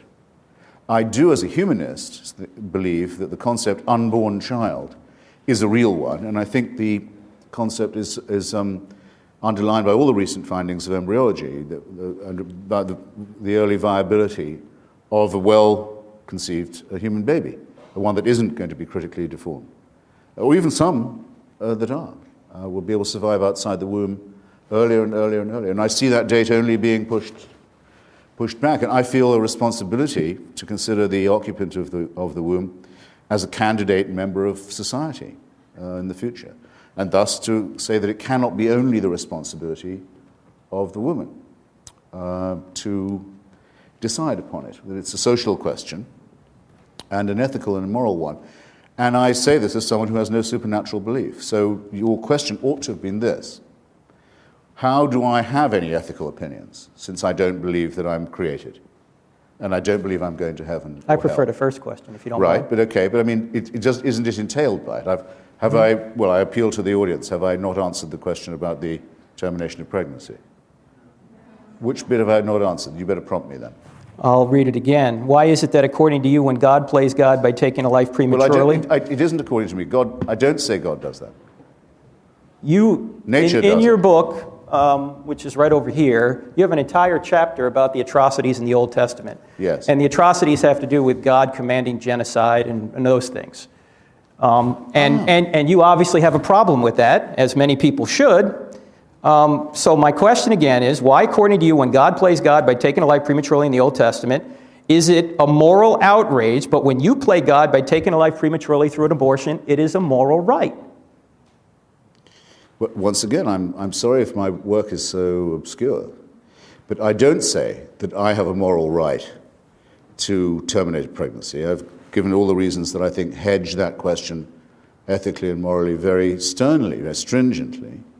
And in any case, it's not like saying that every living child of the Amalekites should be destroyed. And an injunction by God to Moses to say he's been too merciful and he's spared too many children and enslaved too few women and didn't make the genocide complete. I'm sorry, I've never been accused of, and I expect not to be, if I'm lucky enough in my life, of any such thing. And the idea that there's a moral equivalence between the two, or handling the really difficult question of an unviable fetus and what should be done about it, isn't a moral equivalence at all. So do you want to say that all unborn life is, like you say in the book, is a human being, and therefore you should not kill it? Is that what you want to say to get out of this dilemma, or what do you want to say? No, but I think the presumption that I've long said that the presumption is that the unborn entity has a right on its side, and that every effort should be made to see if it can be preserved. And I think that's an ethical imperative. What I do say in the book is I think the Roman Catholic Church makes this argument immoral when it could be a moral one, by saying that contraception is not to be allowed, by saying that contraception is the moral equivalent of abortion. In other words, to say that contraception is also murder, which is a nonsensical and disproportionate position. I quote some serious Catholics in my book. William F. Buckley, the late, is one. Clare Boothe Luce is another, by saying, if the Church says that contraception and abortion are morally the same, it degrades the opposition to abortion morally. And by making absurd arguments, as it has in the past, Aquinas believed that every single sperm contained a microembryo inside it, and thus that, if you like, I hope I don't offend anyone, hand jobs are genocide. As for blowjobs, don't start. That an ectopic pregnancy, in other words, a direct threat to the life of the mother, a fallopian tube pregnancy, is, instead of a direct threat to the life of the mother and an obvious no-starter for a human embryo, because that's going anyway, is someone who should be allowed to vote. This is nonsense. It's casuistry, it's immoral, it's superstition, and it prevents people from thinking seriously about matters that humanism can decide for itself, for heaven's sake, without any supernatural intervention. Your question, sir. Oh, well, since I answered your last question with a question of my own, I'll make it my question to you. I'm very keen to know how it is that you, in a sense, that you dare to say that without a belief in religion, I would have no source for ethical or moral It's not what I'm beliefs. saying. You seem to hint at it. No. Did he not? No, oh, I'm not saying you don't know morality, Christopher. I'm saying you can't justify morality without a being beyond yourself. So that, okay, good. So that if I say that for me it's enough to be willing to love my fellow man and perhaps hope that my fellow man and woman will give me some of the same consideration in return, and that, after all, the Samaritan of whom we've all heard, was the only one to help after the priests and the Levites had passed by. And the Samaritan also, though he's talked of by Jesus, can't have been a Christian because he appears in a story told by Jesus, so there can't be any Christianity before that. Somehow, he knew the moral thing to do is to help his fellow person without a religious instruction. Yes, that's actually the whole point of the parable, though it's not the way it's usually told. And that's what Christianity teaches. You know morality. It's written on your heart. You don't need the scripture to know right from wrong. And this was only available to us 2,000 years ago. No, you've known it from the beginning of time. Conscience has been on humanity from forever. You'll have to let me press you a little bit on that. I mean, William Ewart Gladstone spent a huge amount of his life, and he was a great scholar of Latin and Greek, showing that every one of the Greek Socratic and other moral precepts, all they were just prefigurations of Christianity. These are the best the Greeks could do before Jesus arrived. But No. Because he couldn't face the idea that these solidarities and moralities and understandings are innate in people and don't require divine permission. I just have to ask you, if you could do it plainly, which side do you come down on? Do you think we need divine permission to act humanly to each other? No, it has nothing to do with permission. It has to do with the ontological category known as morality. Where does morality come from? Does it come from the benzene molecule, the carbon molecule, the oxygen molecule? In your worldview, where does it come from? Suppose that we were having this discussion before the existence of molecules was understood. It's irrelevant. No, it's not, because the discussion about where does the good come from was being conducted before Lucretius developed the atomic theory, before Democritus and Epicurus, I should better say, understood that the whole world was made up of atoms and molecules. Before that was known, people were arguing, why do we behave one way to our fellows, and we call it good, and another way, and we call it wicked? Because it's written on... I don't think you can build in a molecular distraction to that. I don't have the molecular problem, you do. So you're a materialist. I'm trying to ask you, where does morality come from in a materialistic worldview? Well, did I not just acquit myself of that charge and say that the argument precedes the knowledge of the atomic and molecular structure? No, it doesn't. No. Not that I think, by the way, that the atomic and molecular structure is irrelevant, and it could be that we might find out that there are, who knows, pheromones or other phenomena that do have an influence on our moral conditioning. This still wouldn't, to a morally normal person, relieve them of the responsibility of saying that I feel I know what's right. I feel that some things my children don't need to be told. They already know. Let me interject here and just ask the question another way. Whereas to tell a child, you go to this church, which means you'll go to heaven, but your little playmates don't go to that church, and therefore will go to hell, seems to me to be an unpleasant thing to be saying. But yes, that is. Maybe I'm in a minority then. That could be an unpleasant thing, but how do you... Actually, an evil thing to be saying. Let's call it evil, Christopher. And something that only a religious person would dream of saying. Let's call it evil. Where does evil come from? Religion.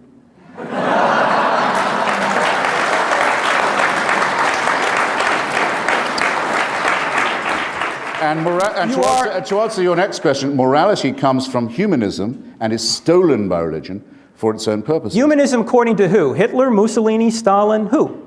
You're saying that Hitler was a humanist? Just Hitchens. I've lived to hear it said. Hitchens. In Virginia.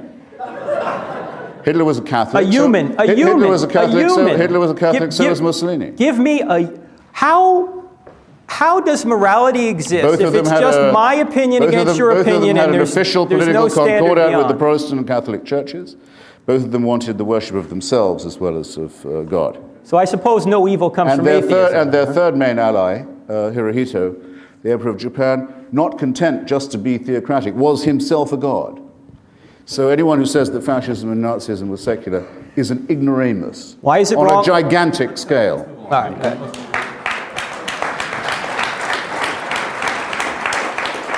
I'm asking an ontological question. I'm not going to be called a Hitlerite because I'm a humanist. Okay? I'm not asking a sociological question.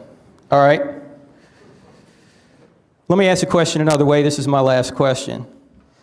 If God does not exist, why do all people have a fixed moral obligation to love and not murder? How do molecules in motion have any authority to tell you how to behave? When you do something wrong, whose standard are you breaking? Who are you displeasing? The carbon atom, the benzene molecule, who? This question has been asked, Socrates answered it like this, when he was on trial for his life. Accused of blasphemy, by the way. He said that he had an inner daemon, was the way he put it. Not demon, a daemon, a spirit, an inner critic, a conscience would be one way of putting it. And that he knew enough to know, even when he was making the best speech of his life, that if he was making a point that was somehow dishonest or incomplete or shady, the daemon would tell him, yeah, that was clever, but you shouldn't have tried it. He knew. Okay? Any person of average moral equipment has the same knowledge. I hope you'll. If you don't, I'm very sorry for you. Adam Smith called it the internal witness, who we all have to have a conversation with all the time. It's been C.S. Lewis decided to call it conscience and to attribute it to the divine, but he didn't improve on what Adam Smith said in the Theory of Moral Sentiments or what Socrates said when standing trial for his own life. It's been sometimes colloquially defined as, why do people behave well when nobody's looking? I don't believe there's anyone in this hall who doesn't know what I mean by that. Why, when it won't do you any good, will you decide, I could have kept that wallet I found on the back of the cab seat, but I'm not going to. I'm going to turn it in. I'm going to find its real possessor. There are people to whom those thoughts do not occur, who are deaf to that idea, who only think of themselves, who wouldn't worry about the internal daemon or censor or companion. And there are, of course, people who only get pleasure from being unpleasant to other people and inflicting cruelty on them. The first group we call the sociopathic, and the second group we call the psychopathic. And they occur in nature and in society. My only problem is with those who think that they're all made in the image of God. The one explanation that absolutely doesn't work at all, that gets you nowhere, that explains nothing. Christopher, it's your turn to ask. Oh, really? Yes, sir.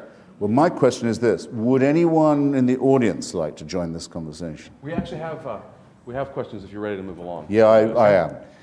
There are a couple of questions, several similar questions that boil down to a couple of questions for each of you, and then one that I'll end with that I think is an important one to address to both of you. Since you gave your turn away, Mr. Hitchens, I'll ask you first. If the questioner asks, if God does not exist, what then is the purpose of life? Well, I can only answer for myself. What cheers me up? I suppose mainly gloating over the misfortunes of other people.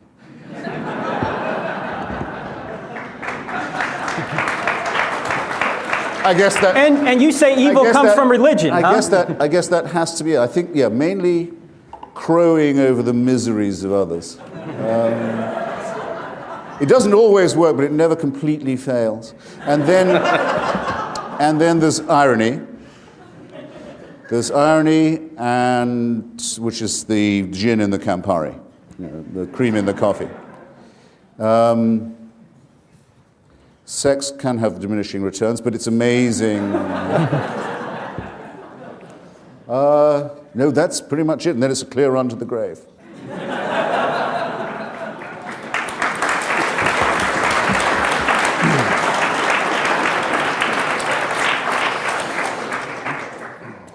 Dr. Turek. Yes, sir. Do you want me to answer that or not? That's for somebody else, okay.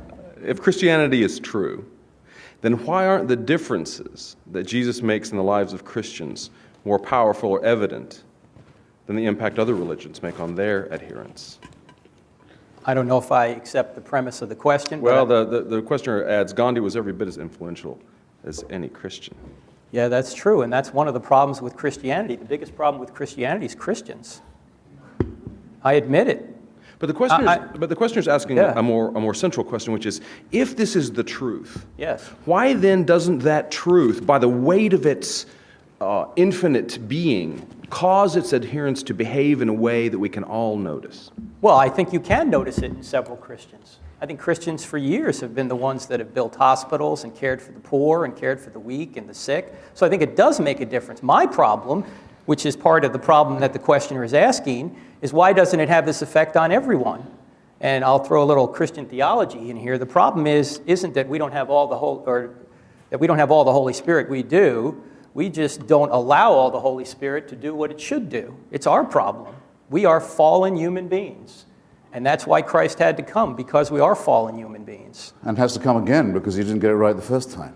I agree with you that the grammar of the question is wrong, but for a different reason. I don't see what's moral about Christian preaching. For example, apart from the horrible idea of vicarious redemption, I'll say again, in case I missed you the first time, what I mean by that. I could pay your debt, even if I didn't know you. If I was a friend, I could say, you're in debt, I'll pay it. In extreme cases, people have been known to say, I'll serve your sentence in prison. I could do that for you. What I cannot do is relieve you of your responsibility. I can't say, throw your sins on me, they'll melt away. Immoral. People are not allowed to be, they're not entitled to be relieved of their responsibilities. And the vicarious redemption by human sacrifice is a very primitive and horrible scapegoating idea that belongs to the barbaric period of human history. So all pardons are immoral? No, not all pardons. No, I didn't say that. I said vicarious redemption is an immoral doctrine. It's also immoral of the Nazarene to say, take no thought for the morrow, not to clothe, not to eat, not to invest, leave your family, leave your children, leave everything, give up the world, no investment, no thrift, no thought for the future, just follow me. That's only moral if you are a sure believer in the idea that the world is about to come to an end, which was the case with this apocalyptic. I guess you never read the parable of the talents. He said the prophecy is that the world is coming to an end real soon. There's no point in caring about anything else. That's not a moral preaching to me at all. There are many other ways in which I fail to see how any bad behavior can ever be described as un-Christian. And of course, it's completely laughable to say Christians build hospitals. Just many Christians have bombed hospitals as have built them, and as many Muslims have built hospitals as Christians have, and as many Babylonians have built great buildings as Christians have. If that's the best you can do, that's the best you can do. One of the questioners repeats a point from Dr. Turek's opening statement that apparently he or she feels you did not address, Mr. Hitchens, about the irreducible complexity of DNA. And is it possible for such structures to have formed by chance? Well, I have two responses to that. One is, what would she have said before she knew about DNA? What does that have to do with anything? They existed prior to anyone knowing about them. Yes, that's right. Gravity existed before we knew about it, that's Christopher. Correct. You need an explanation That's for correct, that. and Christianity thought it could explain everything, and then it found No, there not were more everything. things. Wait, this is very simple, same as your point about molecules, that I said that these arguments predate Epicurus, Lucretius, and the atomic theory. Christianity used to say it can explain everything. All you need to know is there's an all-powerful, all-loving, all-intervening, all-knowing, omniscient God. Okay, well then wait, wouldn't DNA explain more? Well that only shows that God's even cleverer than we thought. So it's an infinitely expanding tautology. There are some Christians who accept, in fact it was actually a Catholic physicist at the University of Louvain in Belgium who first came up with the idea of what we now call the Big Bang. And most popes, not all, but most popes have accepted it. Some have thought of it as a challenge to Christianity. The Pope Leo, who he went to, I can't remember the scientist's name for a second, maybe someone here can help me. He went to the Pope and said, look, looks like this is how things started. And the Pope said, if you like, I'll make it a dogma that every Catholic has to believe it. He said, that would be slightly missing the point, Your Holiness. Christopher, what does this have to do with the origin of DNA? Well, because it is true to say that religion, as Stephen Jay Gould said, that religion and science belong to non-overlapping magisteria. I think these magisteria are in many ways incompatible and in many ways irreconcilable, but it is no more true to say that the existence of the complexity of DNA shows that God was more ingenious than we thought, than it is to say that it necessarily shows by its self-revealing ingenuity that we don't need the hypothesis of God. Both of these positions would be, in my opinion, somewhat reductionist, though I would have to say that I think the second one is more persuasive and more elegant. Now, Gould is wrong. Will that do? Christians or religious people, religion is trying to find out what how the universe began, and so is science. They're not. No, religion says it does know, excuse me. No, it's trying Religion is to not find a process of scientific inquiry. Religion is an affirmation of faith. It I says am it a already religious knows. person, Christopher, It and says I it am already using knows. evidence to try and point out that the universe exploded into being out of nothing. And you have scientific evidence for the view that an intervention will occur to prevent the implosion and No, entropy forget of that. Let's start at the beginning. I can't forget it. Let's start at the beginning. That's for debate It's two. the only thing you've said all evening that I'm going to remember. Gentlemen. That's for debate two. No. I mean, don't say, look, do yourself and your faith the honor of saying it's faith. Don't say it's science-based. The argument you would won't be, get away with it. Look, the argument would be, Christopher, is that if the universe exploded into being out of nothing, then miracles are possible because the greatest miracle of all has already occurred. The question is, have miracles occurred in the first century? That requires another debate whereby we have to look at the historical evidence and see. And if it is true that that Jesus really did come and say and do the things that the New Testament writer said he did, then whatever he teaches is true, because if he rose from the dead, he was God. If he taught that there will be an intervention, then there will be. That's the argument. I don't have time to support it. Very good. Now, a sentence or two from David Hume on miracles would clear all this up. You'll need to. Oh dear. It's fallen off. Sorry. That's one up. Right. A sentence or two from David Hume would correct what you said. A miracle is defined not as a part of the natural order, but as a suspension of the natural order. No, an intervention. You can't say of the Big Bang, which is the foundation of the natural order, that it's a suspension of what it starts. You may not do that. However, if you meet someone in the street who you yesterday saw executed, you can say either that an extraordinary miracle has occurred or that you are under a very grave misapprehension. And David Hume's logic on this, I think, is quite irrefutable. He says, what is more likely, that the laws of nature have been suspended in your favor and in a way that you approve, or that you've made a mistake? And in each case you must, and especially if you didn't see it yourself and you're hearing it from someone who says that they did, I would go further and say the following. I'll grant you that it would be possible to track the pregnancy of the woman Mary, who's mentioned about 3 times in the Bible, and to show that there was no male intervention in her life at all, but yet she delivered herself of a healthy baby boy. I can say, I don't say that's impossible. Parthenogenesis is not completely unthinkable, but it does not prove that his paternity is divine. And it wouldn't prove that any of his moral teachings were thereby correct. Nor, if I was to see him executed one day and see him walking the streets the next, would that show that his father was God, or his mother was a virgin, or that his teachings were true, especially given the commonplace nature of resurrection at that time and place. After all, Lazarus was raised, never said a word about it. The daughter of Jairus was raised, didn't say a thing about what she'd been through.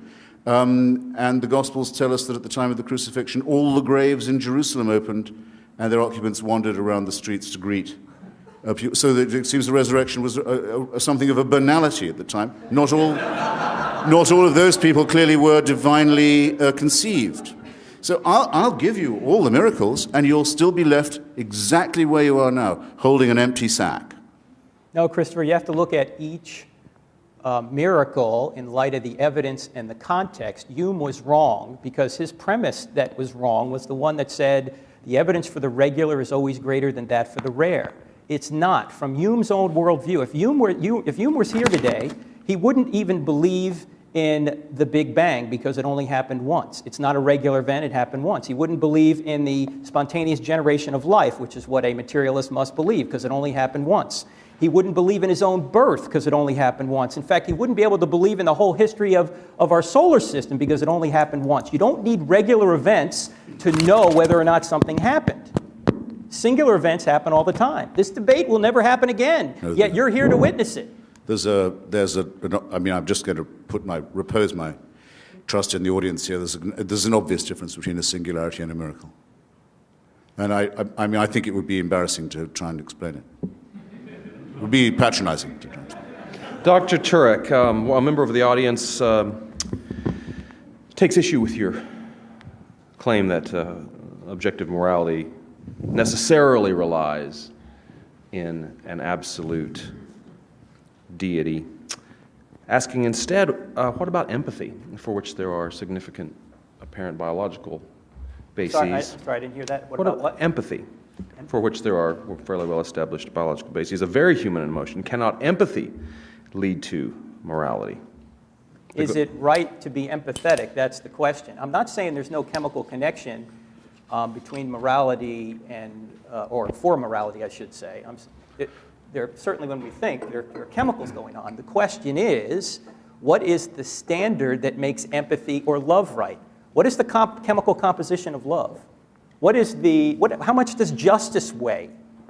Well, these are all things that make no sense in a materialistic world. Well, but that's not entirely true. Let's say, for example, that cognitive neuroscientists are able to determine with scientific levels of precision that, in fact, certain neurochemical and cognitive events essentially always co-occur with the experience of empathy. But that wouldn't mean that empathy's right.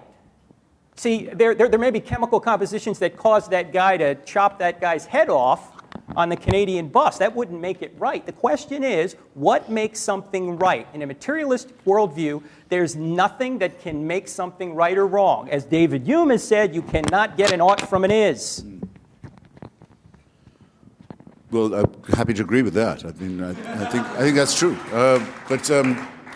But I have to add only that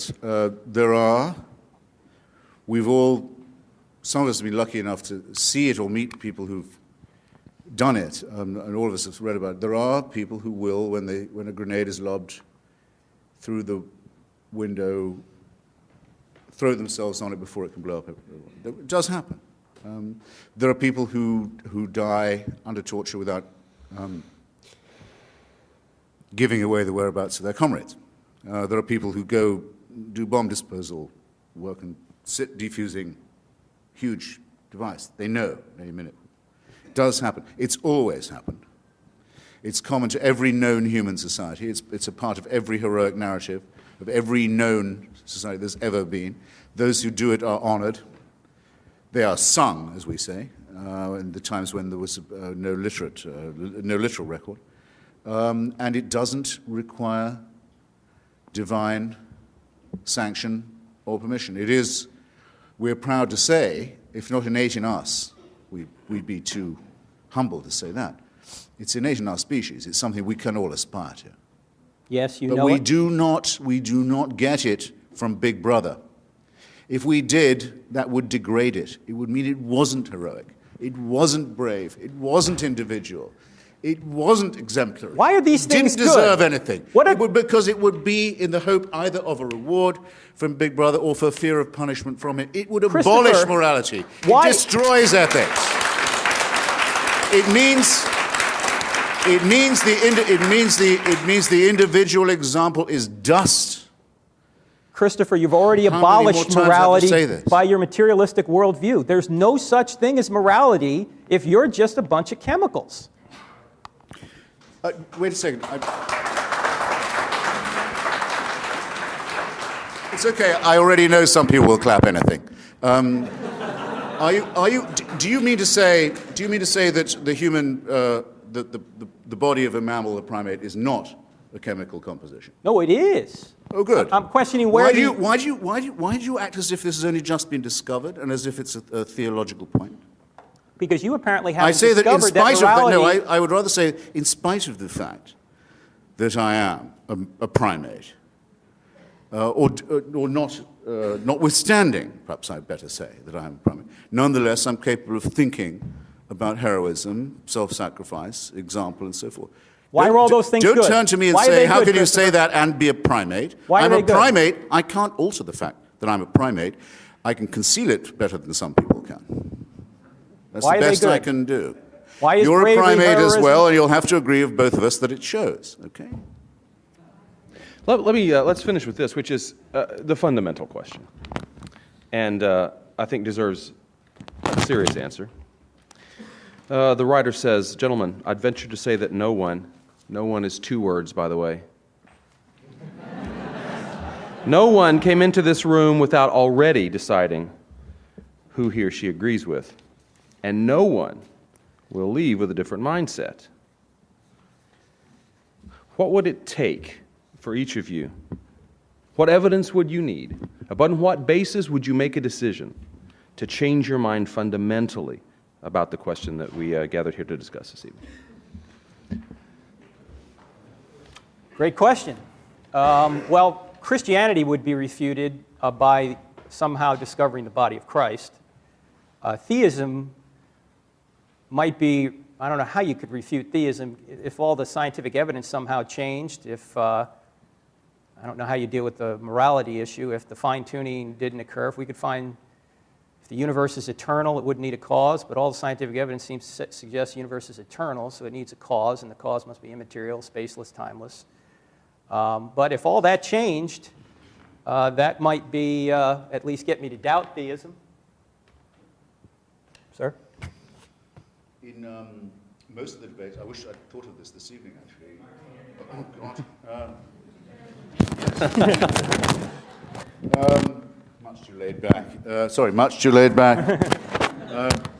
In most of the debates I've taken part in, I wish I'd thought of doing it this evening, too. We took a vote before the debate, including registering the undecided, and then one at the end, to see, basically to see where the undecided had gone. So, and I was always surprised by how many people had come, or at least were willing to consider themselves as having come, with an open mind. My view is this: very few people have that much difficulty thinking of themselves as objects of a divine plan. The great advantage religion has is our own solipsism. It's the same as people who don't really believe in astrology, but they'll take a quick peek to see what's happening to Taurus today. And if it says, well, might be a good time for a flutter on the stock exchange, not to think, hang on, the planets don't really move to determine my investments, but maybe, it's not impossible. It could all be about me. I think about it quite a lot, actually, because I have the same birthday as Thomas Jefferson, April the 13th. Except that I don't, because he was born under the old calendar. And I think though it says on his tomb he was born on the 13th of April, he was actually born on something like the 25th of April under the old calendar. I've often wondered how the horoscope people managed the transition, the time when everyone had to change which star sign they were. I dare say it got done easily enough.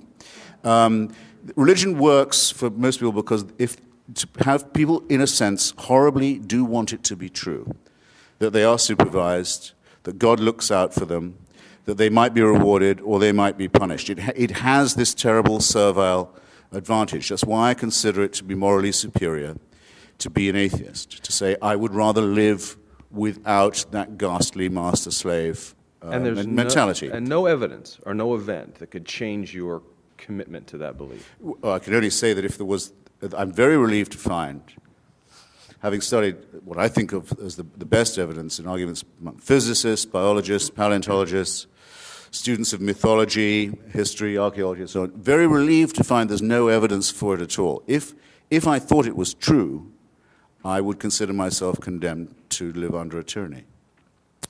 And I've spent my entire life repudiating that idea and helping, I hope, others to think the same.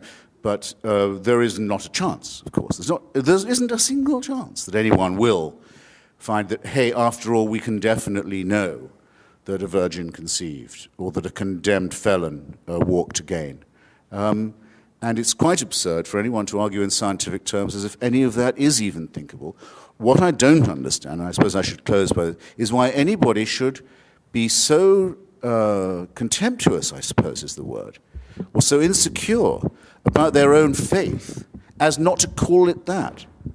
Did you hear him say at any point this evening, this is my faith. I believe it in spite of the evidence to the contrary. I lay my life on it. I believe I'm redeemed by it. I think I will live eternally because... No, he has no confidence to say anything like that. Instead, he tries to mix it up in an area, scientific inquiry, where he's no more competent than, hey, even I am. And that was where he made his big mistake. Thanks. Gentlemen, what did we decide? 5 minutes to close? 5 to 10, 7 maybe? Since Dr. Turek went first in the opening, would you mind going first now? Oh, I thought I'd just wrap. Oh, well. You can call it a wrap unless you'd like 5 more minutes.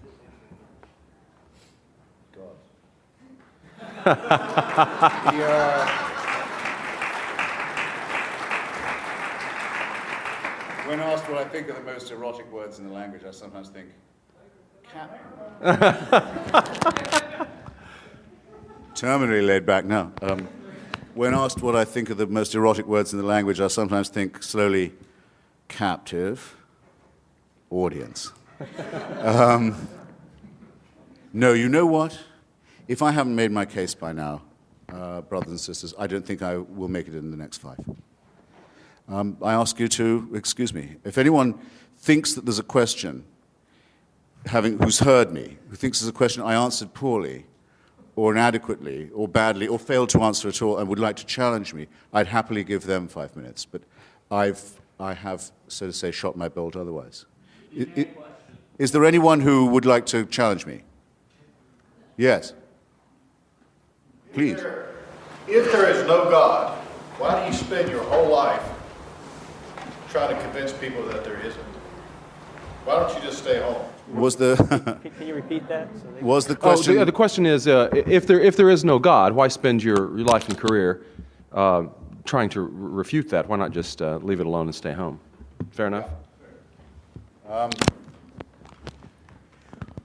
Well, it isn't my whole career, for one thing. It's become a major preoccupation of my life, though, in the last 8 or 9 years, especially since September 11th, 2001, to try and help generate an opposition to theocracy and its depredations internationally. That is now probably my main political preoccupation. To help people in Afghanistan, in Somalia, in Iraq, in Lebanon, in Israel, resist those who sincerely want to encompass the destruction of civilization and sincerely believe they have God on their side in wanting to do so. Maybe I will take a few minutes just to say something that I find repulsive about especially monotheistic, messianic religion. With a large part of itself, it quite clearly wants us all to die. It wants this world to come to an end. You can tell the yearning for things to be over whenever you read any of its real texts or listen to any of its real, authentic spokesmen, not the sort of the pathetic apologists who sometimes masquerade for it. Those who talk, there was a famous spokesman for this in Virginia until recently, about the rapture.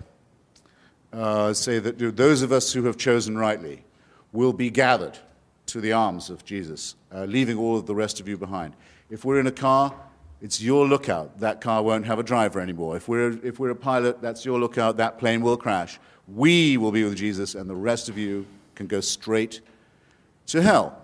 The eschatological element that is inseparable from Christianity. If you don't believe that there is to be an apocalypse, there is going to be an end, a separation of the sheep and the goats, a condemnation, a final one, then you're not really a believer. And the contempt for the things of this world shows through all of them. It's well put in an old rhyme from an English exclusive brethren sect. It says that we are the pure and chosen few, and all the rest are damned. There's room enough in hell for you.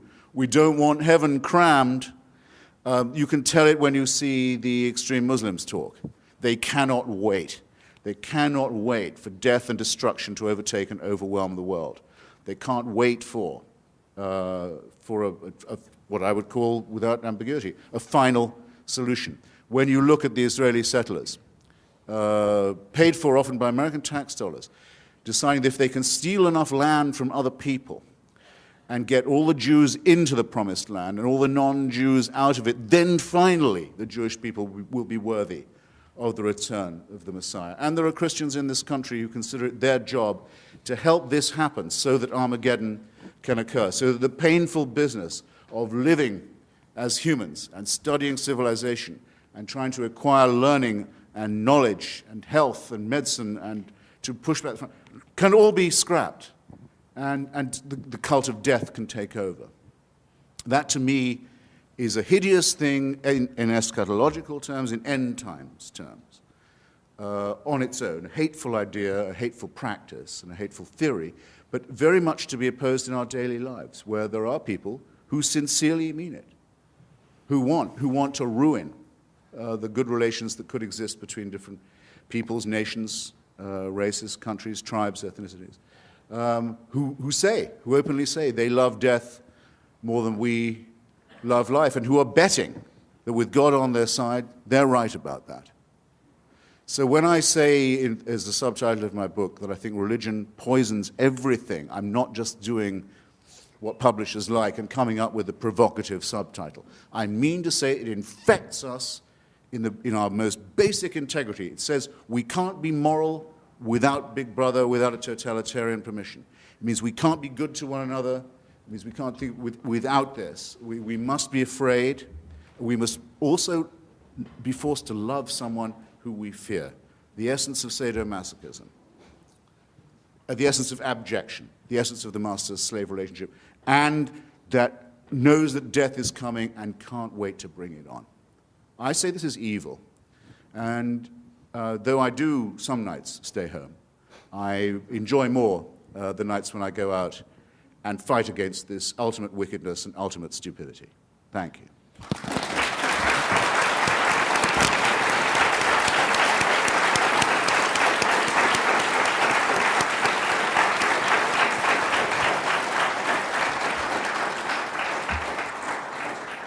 Dr. Turek, your close.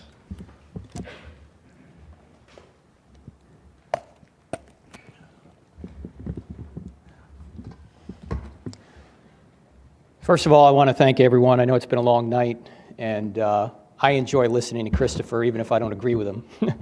And I want to thank Christopher for being here and putting so much effort into this debate. Let me just clean up a few things that I wasn't able to respond to before, and that is this issue of design, where Christopher seems to say because things are going to oblivion, it wasn't designed. Well, first of all, design in a world constrained by physical constraints can only be optimal if you know the purpose of the designer.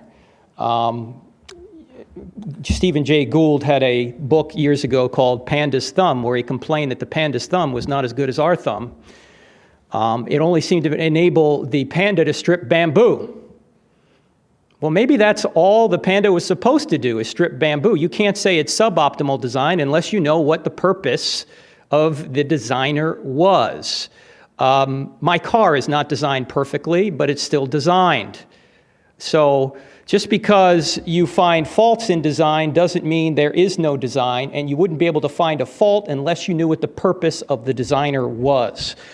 Let me now summarize Christopher's book, and as I read Christopher's book, it seems to me he's making two statements. The first statement is, there is no God, and I hate him.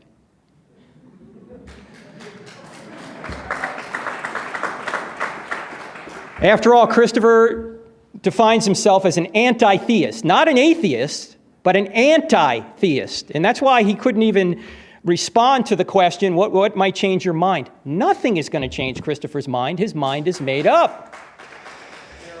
The second, he's narrow-minded, yes. The second major point he makes is, since religious people do evil things, God doesn't exist. That is a non sequitur in logic. We all do evil things. That doesn't mean our parents don't exist. Just because people do evil things doesn't mean that all religion is false. And Christopher bunches all religions together and makes no distinctions that need to be made. I am with you, Christopher, on your opposition of radical Islam. I am with you. I am with you politically on more things than you will know, because I think many religions are false, and there are many false beliefs. In fact, Many religious people, here's the points Christopher makes, and he's right about many of these things. Many religious people have behaved terribly. Many religious beliefs are false and can't be justified.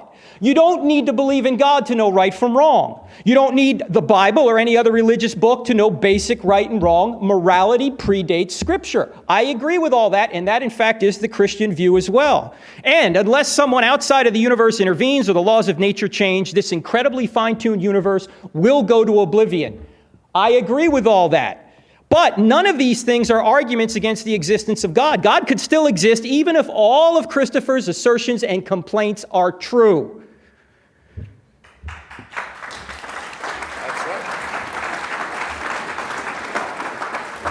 Let me also point out that religion does not poison everything. Everything poisons religion.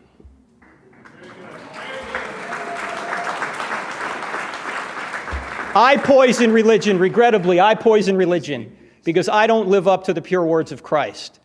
And that's why Christ had to come, because none of us live up to it. But we know what the standards are because there's a standard beyond ourselves. Christopher has identified how religious people poison religion, how they act immorally. You know, that's what Jesus and the prophets did and why Jesus came.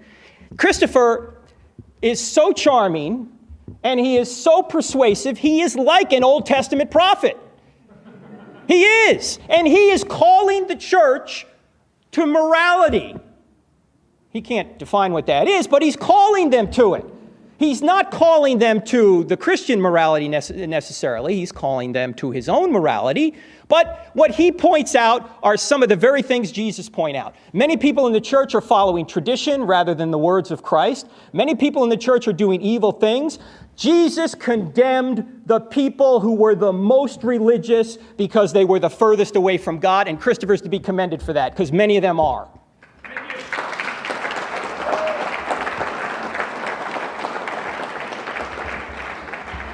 But unlike Jesus, who appealed to God's standard of morality, Christopher's atheism affords him no objective moral standard by which to judge anything wrong, including all the sins of religious people: circumcision, sexual restrictions, suicide bombing, etc. He has to borrow objective morality from the theistic worldview in order to argue against it. He has to assume God in order to deny him. He has to sit in God's lap in order to slap his face. He also has to borrow aspects of the theistic worldview in order to even get his worldview off the ground. He has to borrow the universe, which is a pretty big issue. He has to borrow fine-tuning, life, reason, math, human freedom, and consciousness. Notice he never addressed any of those things. Where do those come from in an atheistic worldview? Christopher, in the last chapter of his book, talks about we need to get away from all this religious stuff and we need to go to Enlightenment values. What are Enlightenment values? Well, is what Christopher says on the last page of his book. Quote, "Very importantly, the divorce between the sexual life and fear, the sexual life and disease, and the sexual life and tyranny can now at last be tempted on the sole condition that we banish all religions from the discourse." It appears that Christopher is rebelling against the church lady here. He doesn't like the restrictions on sexuality. Is it true that if Jesus said, sleep with anybody you want, Christopher would be a Christian? I don't know. But that is what he's rebelling against. Now, he talks about the divine dictatorship. He says that he rebels, as he just pointed out, against the divine dictatorship because he's an anti-theist. But let me ask this question. Why must everyone submit to his dictatorship? The dictatorship of Christopher Hitchens. He's telling everyone to live up or to give up their sacred text and to live according to renewed Enlightenment values that apparently he gets to choose.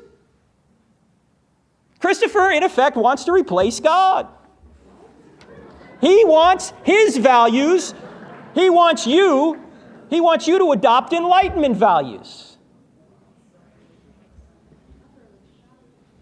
Christopher never answered the questions and the evidence that I brought up. I think this is a theistic universe because all time, all space, and all matter exploded into being out of nothing. Number two, it did so with incredible precision and extreme fine-tuning. We saw that life seems to be the result of intelligence. 4, we saw that there are objective, immaterial, moral values out there. And Christopher is big on immorality. I'm with him on that. Number 5, we saw that immaterial realities such as reason and the laws of logic exist and have no way to be explained. There's no way to explain those by materialism. That the laws of mathematics, number 6, exist and they help us investigate and measure this orderly universe. Number 7, that people are not mere chemicals, but are free to make choices. And number 8, and finally, that we are conscious beings and we cannot explain ourselves by mere chemicals. We're something beyond chemicals, but atheism only has a worldview that says all that exists are chemicals. Because Christopher and his atheist friends have not been able to explain any of these realities from an atheistic perspective, they have instead relied on speculation and faith. I don't have enough faith to be an atheist. Now, there's one more other point. Christopher may think that there is no God and he hates him, but God thinks there is a Christopher Hitchens, and God loves him. Thank you.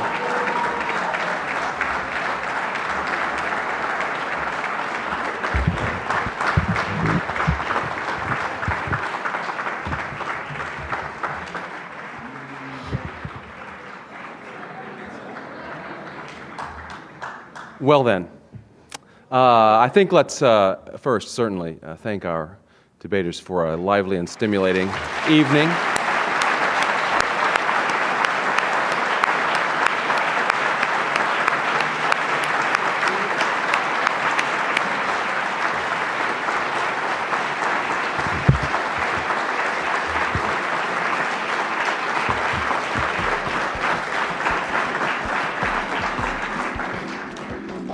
Good evening. Thank you again for coming.